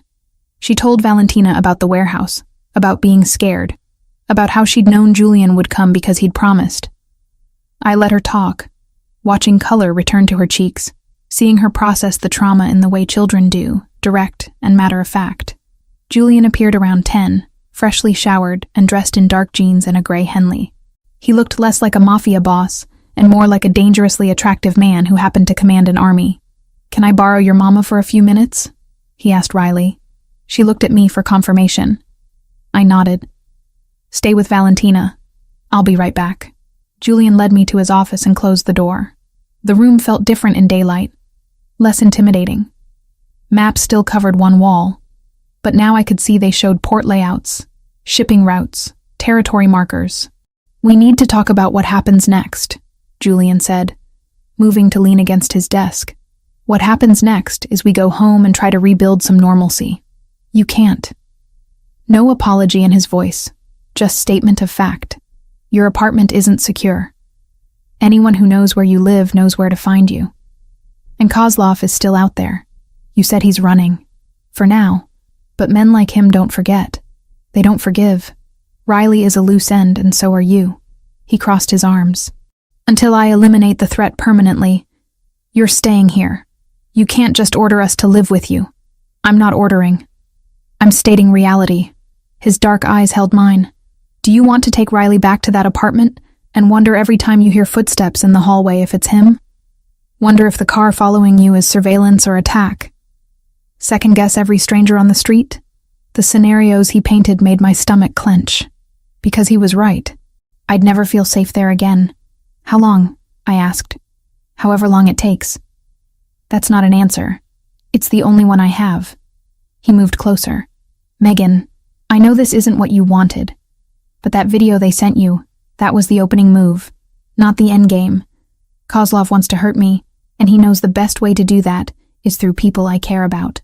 We're not your responsibility. Yes, you are. Firm. Absolute. I made you mine when I decided to protect you. That's not something I take lightly or walk away from halfway. The possessiveness in his words should have made me angry. Instead, exhaustion won out. What about Riley's school? My work? We have lives, Julian. Riley transfers to a private academy with better security. I know the headmaster. He owes me favors. You can work from here. The house has a studio space you can convert for photography. He'd clearly thought this through. Or you can take a break from working while Riley recovers. I'll cover expenses. I don't want your money. Then consider it compensation for the danger my world brought to your doorstep. His voice softened slightly. I'm not trying to control you. I'm trying to keep you alive. A knock interrupted before I could respond. Anthony entered without waiting for permission. His expression grim. Boss, we've got a problem. Julian straightened immediately. What kind? Christopher. Anthony pulled out his phone, showed Julian something on the screen. Security footage from the warehouse. He was there. The blood drained from Julian's face. Show me. Anthony pulled up the footage on Julian's computer. Grainy night vision showed the warehouse from an exterior angle. Timestamp read 3 hours before the kidnapping. A figure approached the building, walked to a side door. The camera angle caught his profile as he glanced back. Christopher DeLuca. Julian's hands curled into fists. When was this taken? Day of the kidnapping. 12:48 p.m. Anthony's voice was carefully neutral. He was there before Riley was taken. Before we even knew she was missing. He set it up. The realization hit me like a physical blow. Your brother helped them kidnap her. Not just helped. Julian's voice had gone deadly quiet. He probably provided the intel. School schedule, security gaps, pickup procedures. Everything they'd need to take her cleanly. Valentina appeared in the doorway, her face pale. Giuliano, tell me I didn't just hear what I think I heard. Julian turned to his mother. Christopher betrayed us. He gave the Russians the information they needed to take Riley. No. Valentina shook her head. Rosary beads clutched tight. No, he wouldn't. Not after Sophia. He knows what it's like to lose a child. That's exactly why he'd do it. Julian's jaw was tight. He wants me to feel what he felt. Wants me to understand the pain of watching a child disappear. He's sick, Valentina protested. He's broken. He doesn't know what he's doing. He knows exactly what he's doing. Julian pulled out his phone. Anthony, where is he now? Last known location was the apartment downtown, the one you set up for him after he moved out. Send a team. Bring him here. Giuliano, no. Valentina moved between him and Anthony. He's your brother. He put Riley in danger. He allied with the people who killed his own daughter. Julian's voice cracked slightly. He's not my brother anymore, Mama. He's a threat. The pain in Valentina's eyes was unbearable to watch. Please, let me talk to him first. As his mother. One conversation before you do whatever you're planning. Julian's expression was stone. But after a long moment, he nodded once. One conversation. Then he answers for what he's done. 2 hours later, Christopher was brought to the mansion. Not in handcuffs, not restrained, but flanked by Anthony and two other men who made it clear he wasn't leaving without permission. He looked worse than the last time I'd seen him. Thinner, skin sallow, eyes bloodshot. The smell of alcohol clung to him even from across the room. Valentina met him in the formal sitting room. Julian watched from the doorway, arms crossed. I stood behind him, Riley safely upstairs with one of the house staff Valentina trusted. "Christopher," Valentina said, voice breaking. "Tell me they're wrong. Tell me you didn't help those men take that little girl." Christopher laughed bitterly. "Which girl? The one Julian replaced Sophia with? The child he parades around like our daughter never existed? Riley is not a replacement." Valentina's voice shook. "She's a little girl who needed protection. And what about Sophia? What about my daughter?" Christopher's voice rose. "Where was Julian's protection when she needed it? Where was this family when she was dying on a restaurant floor? That wasn't Julian's fault," Valentina said desperately. "The Russians attacked because Julian refused to negotiate, because his pride was more important than compromise." Christopher turned his bloodshot gaze to Julian. "You killed her, brother. As surely as if you'd pulled the trigger yourself." Julian's expression didn't change, but I saw his hands curl into fists. "So you decided to make him feel the same pain," I said, unable to stay silent, "by terrorizing a 5-year-old girl who had nothing to do with what happened to Sophia." Christopher's eyes found me. "You don't understand. None of you do. He needs to know what it's like, to be helpless, to watch someone you love disappear and know you can't save them. But he did save her." My voice was cold. "Which means your plan failed. All you accomplished was proving you're exactly as broken as everyone feared." "Megan," Julian said quietly, "but I was done being polite to the man who'd put my daughter through hell. You want to punish Julian? Fine. That's between you two. But you used my daughter to do it. You allied with the men who killed your own child just to hurt your brother. That's not grief, Christopher. That's evil." Christopher lunged toward me, rage twisting his features. Julian moved faster than I'd ever seen him move, intercepting his brother, slamming him against the wall with one hand around his throat. "Don't," Julian said, voice arctic. "Don't even breathe in her direction." Anthony and the other men moved in, but Valentina raised a hand, stopping them. "Giuliano," she said quietly. "Let him go." Julian released Christopher, who slumped against the wall, gasping. Valentina approached her younger son, cupping his face in her hands. "I love you. I have always loved you. But what you did, I cannot forgive. Not yet. Maybe not ever." Tears streamed down Christopher's face. "Mama, no." She stepped back. "You are my son. You will always be my son. But you are not welcome in this house until you make this right, however long that takes. Where am I supposed to go?" Julian pulled out an envelope, threw it at Christopher's feet. "Plane ticket. Apartment address in London. Money to live on for 6 months. After that, you're on your own. You're exiling me. I'm letting you live." Julian's voice was flat. "That's more mercy than you deserve. If it were anyone but Mama asking, you'd already be in the ground." Christopher bent to pick up the envelope with shaking hands. He looked at each of us in turn, lingering on Valentina, before Anthony escorted him out. The moment the door closed, Valentina collapsed into a chair. Decades of strength finally crumbling. I moved to sit beside her, taking her hand. "I'm sorry," she whispered. "I'm so sorry he hurt your daughter. You're not responsible for his choices.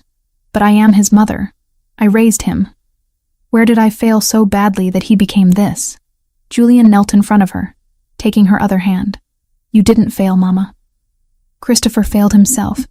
He chose grief over healing, chose revenge over family. That's not your fault." Valentina pulled both of us close, holding on like we were lifelines in a storm. Later, after Valentina had gone to rest, and Julian had disappeared to handle whatever aftermath came from exiling his brother, I found myself in the garden. Riley played on the grass nearby, laughing as a puppy Valentina kept chased her in circles.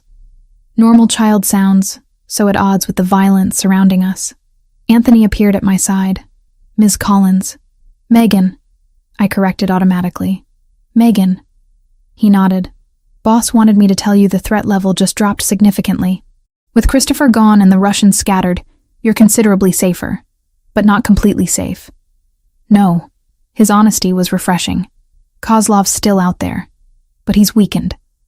Lost his inside source, lost his men, lost his leverage.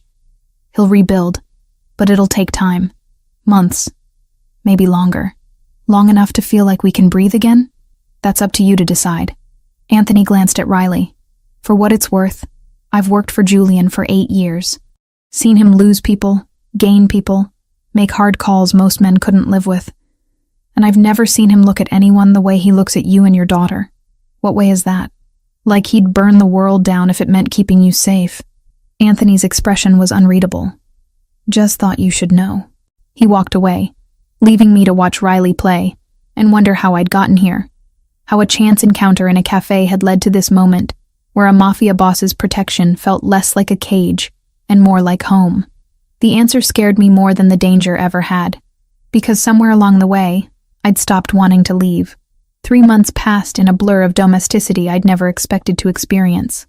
Riley thrived at her new private school, making friends and laughing again. Her nightmares came less frequently, and when they did, she'd pad down the hallway to where Julian worked late, climbing into his lap until the fear passed.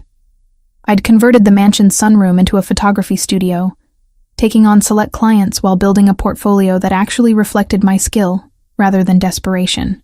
Money was no longer a constant source of panic. And Julian.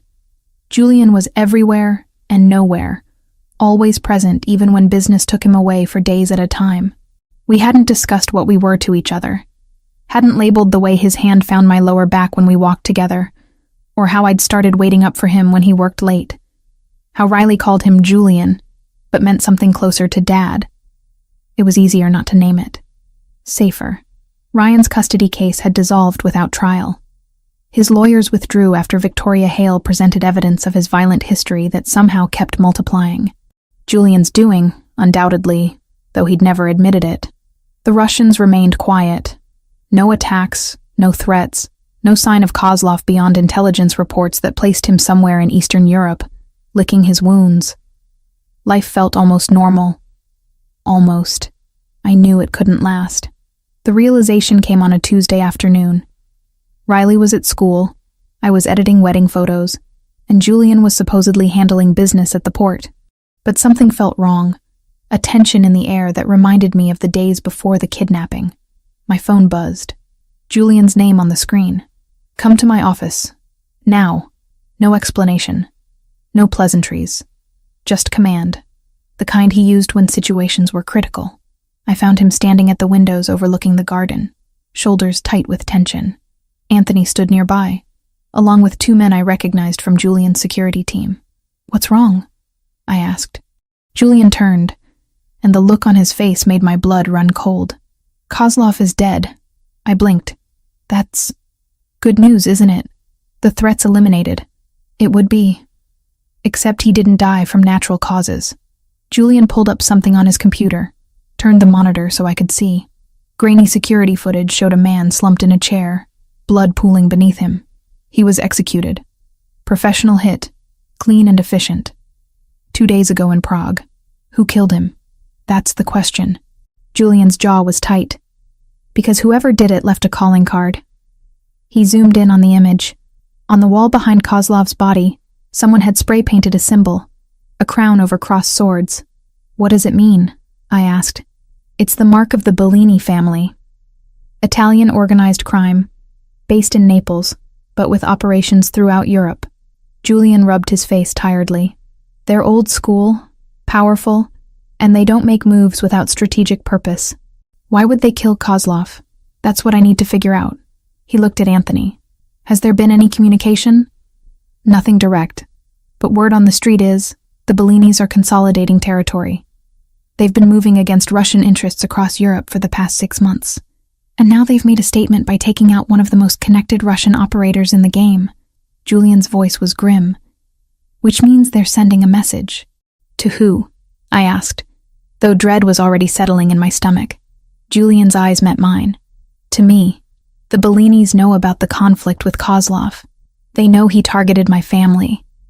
By killing him, they're either offering alliance or announcing their intention to fill the power vacuum he left. How do you know which? I don't. Yet. He turned back to Anthony. Increase security at all properties. Double the guards on Riley's school. And find out everything you can about Bellini movements in the US over the past year. After Anthony left, Julian moved to pour himself a drink from the crystal decanter on his desk. His hands were steady, but I could see the tension in his shoulders. This never stops, does it? I said quietly. One threat ends, another begins. No, it doesn't. He took a sip, staring at nothing. This is my world, Megan. It's always been this way, and you want us to stay in it. I want you to be safe. He turned to face me. Whether that's with me or somewhere far away where my enemies can't use you as leverage. Either way, I'll make sure you're protected.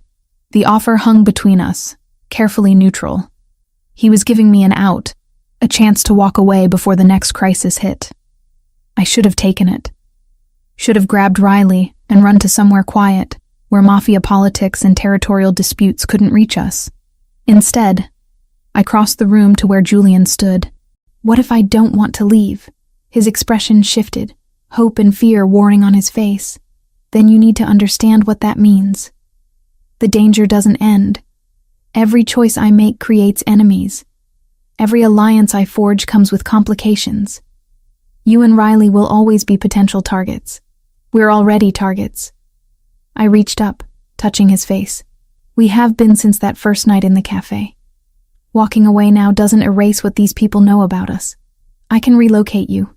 New identities, new life. Somewhere they'd never think to look. And never see you again? The words came out more vulnerable than I'd intended. Never watch Riley learn Italian from you? Or see Valentina spoil her with pastries? Just disappear and pretend none of this happened? You'd be alive. Safe. We'd be alone. I held his gaze. Riley's lost enough already. She lost her father to violence and substance abuse. Lost the only home she'd known when we fled. Now she's finally found stability. Found family. You want me to rip that away from her? I want her to grow up. His voice broke slightly. To have a future that isn't overshadowed by my choices. Then make different choices. The solution seemed so simple in my mind. You've consolidated territory, eliminated threats, established dominance. What if instead of always preparing for the next war, you worked toward actual peace? Julian laughed bitterly. Peace isn't possible in my world. Why not? Because no one's tried? Or because trying means admitting you're tired of the violence? The words landed like a physical blow. Julian set down his glass, hands gripping the desk edge. You don't understand what you're asking. Then explain it to me. He was silent for a long moment. When he finally spoke, his voice was raw. My father spent his entire life building what I now control. He died defending it. My sister was murdered by rivals who saw weakness. Sophia, Christopher's daughter, caught in crossfire from a war I could have prevented. Every person I've loved has paid the price for this world. And you think I'll be next? I moved closer. Or Riley. That's why you keep giving me chances to leave? Yes. What if we choose to stay anyway? What if we decide you're worth the risk? Julian's dark eyes held mine, and I saw everything he'd been holding back. The fear, the longing, the desperate hope that maybe this time it could be different. Megan. The office door burst open. Anthony stood there, phone in hand, expression urgent. Boss, we've got a situation. A courier just delivered this to the front gate. He held up an envelope, expensive cream paper with a wax seal.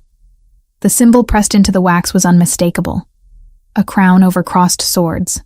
Julian took the envelope, broke the seal, pulled out a single card. His expression went carefully blank as he read. What does it say? I asked. It's an invitation. He handed me the card. To a meeting. Tonight. At the Bellini family's estate upstate. I read the elegant script. It says they wish to discuss matters of mutual interest regarding territorial arrangements and future cooperation. It's a power play. Julian took the card back. They've eliminated my enemy. Now they want to negotiate how we divide the spoils. Are you going? I have to. Refusing would be seen as weakness, an invitation for them to move against me directly. He looked at Anthony. Full security detail. I want routes scouted, exits identified, backup teams staged within 5 minutes of the location. Already on it, Anthony replied. After he left, Julian turned to me. I need you to take Riley and go to the safe house in Connecticut. Anthony will drive you. Leave within the hour. No. He blinked. This isn't a discussion. You're right. It's not. I crossed my arms. You don't get to send us away every time there's danger. If we're doing this, if we're really staying, then we deal with it together. Megan, these people are potentially your new allies, according to that invitation. So go to your meeting. Do your negotiation. Come home safe. I softened slightly. We'll be here when you get back. Riley and I will have dinner with Valentina, watch a movie, be completely normal. Show these Bellini people that you have something worth fighting for beyond territory and pride. Julian stared at me for a long moment. Then, slowly, he pulled me against him, arms wrapping tight. When did you become so brave?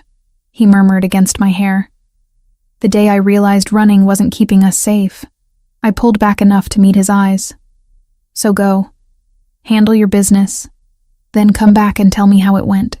And if it goes badly, then Anthony will get us to safety while you burn everything down. I managed a small smile. I'm learning how your world works. He kissed me then, fierce and desperate and full of things we hadn't said aloud.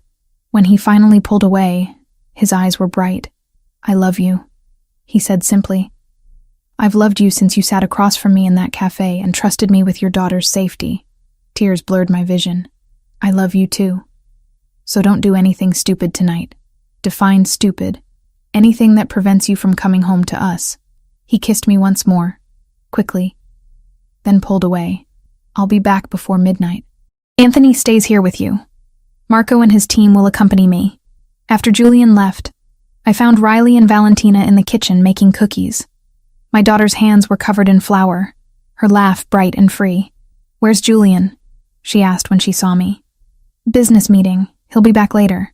I ruffled her hair. How about we have a movie night? Popcorn and everything? Riley's eyes lit up.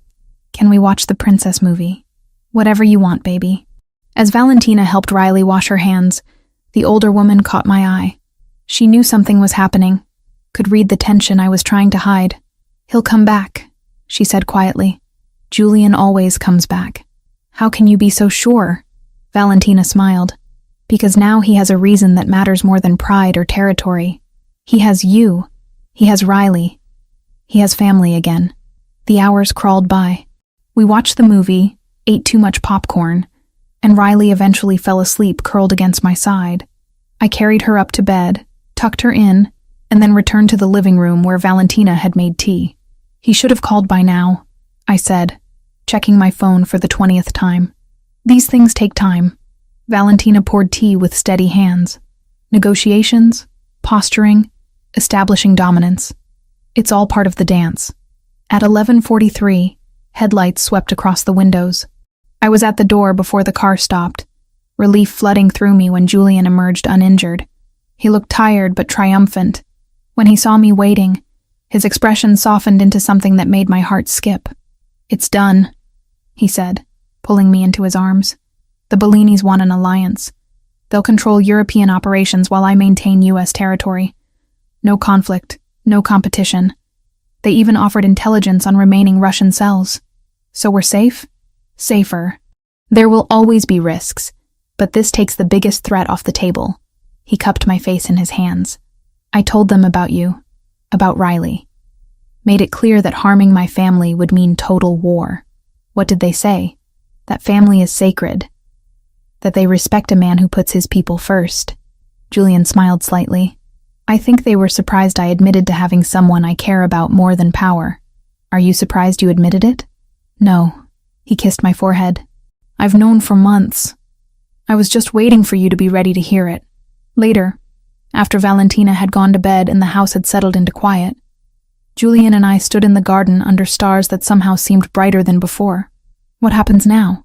I asked. Now we live. He pulled me closer. We raise Riley. We build something that isn't just about survival. We prove that it's possible to exist in this world without letting it consume everything good. You really think we can do that? With you? Yes. He tilted my chin up. You walked into my life by accident and changed everything. Made me remember what I was fighting for beyond territory and revenge. And what's that?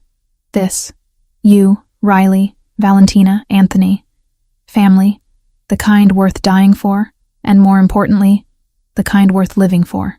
I kissed him under the stars, tasting promise and hope, and the beginning of something I'd thought impossible. We weren't safe. We'd never be completely safe.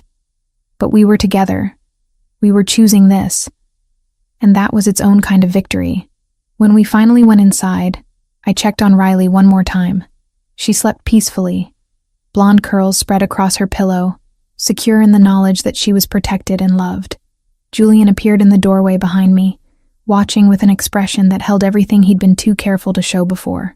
She's ours, I said quietly. However this started, whatever brought us together, she's yours now as much as mine. I know. His voice was rough with emotion. From the moment I saw her shivering in that cafe, I knew I'd protect her. I just didn't realize I'd end up loving both of you. We stood there together, watching Riley sleep, and I understood that this was what mattered. Not the danger, not the violence, not the complicated politics of Julian's world. This moment, this family we'd built from chance and necessity and choice. It wasn't the ending I'd expected when I walked into that cafe 3 months ago, desperate and alone. It was better.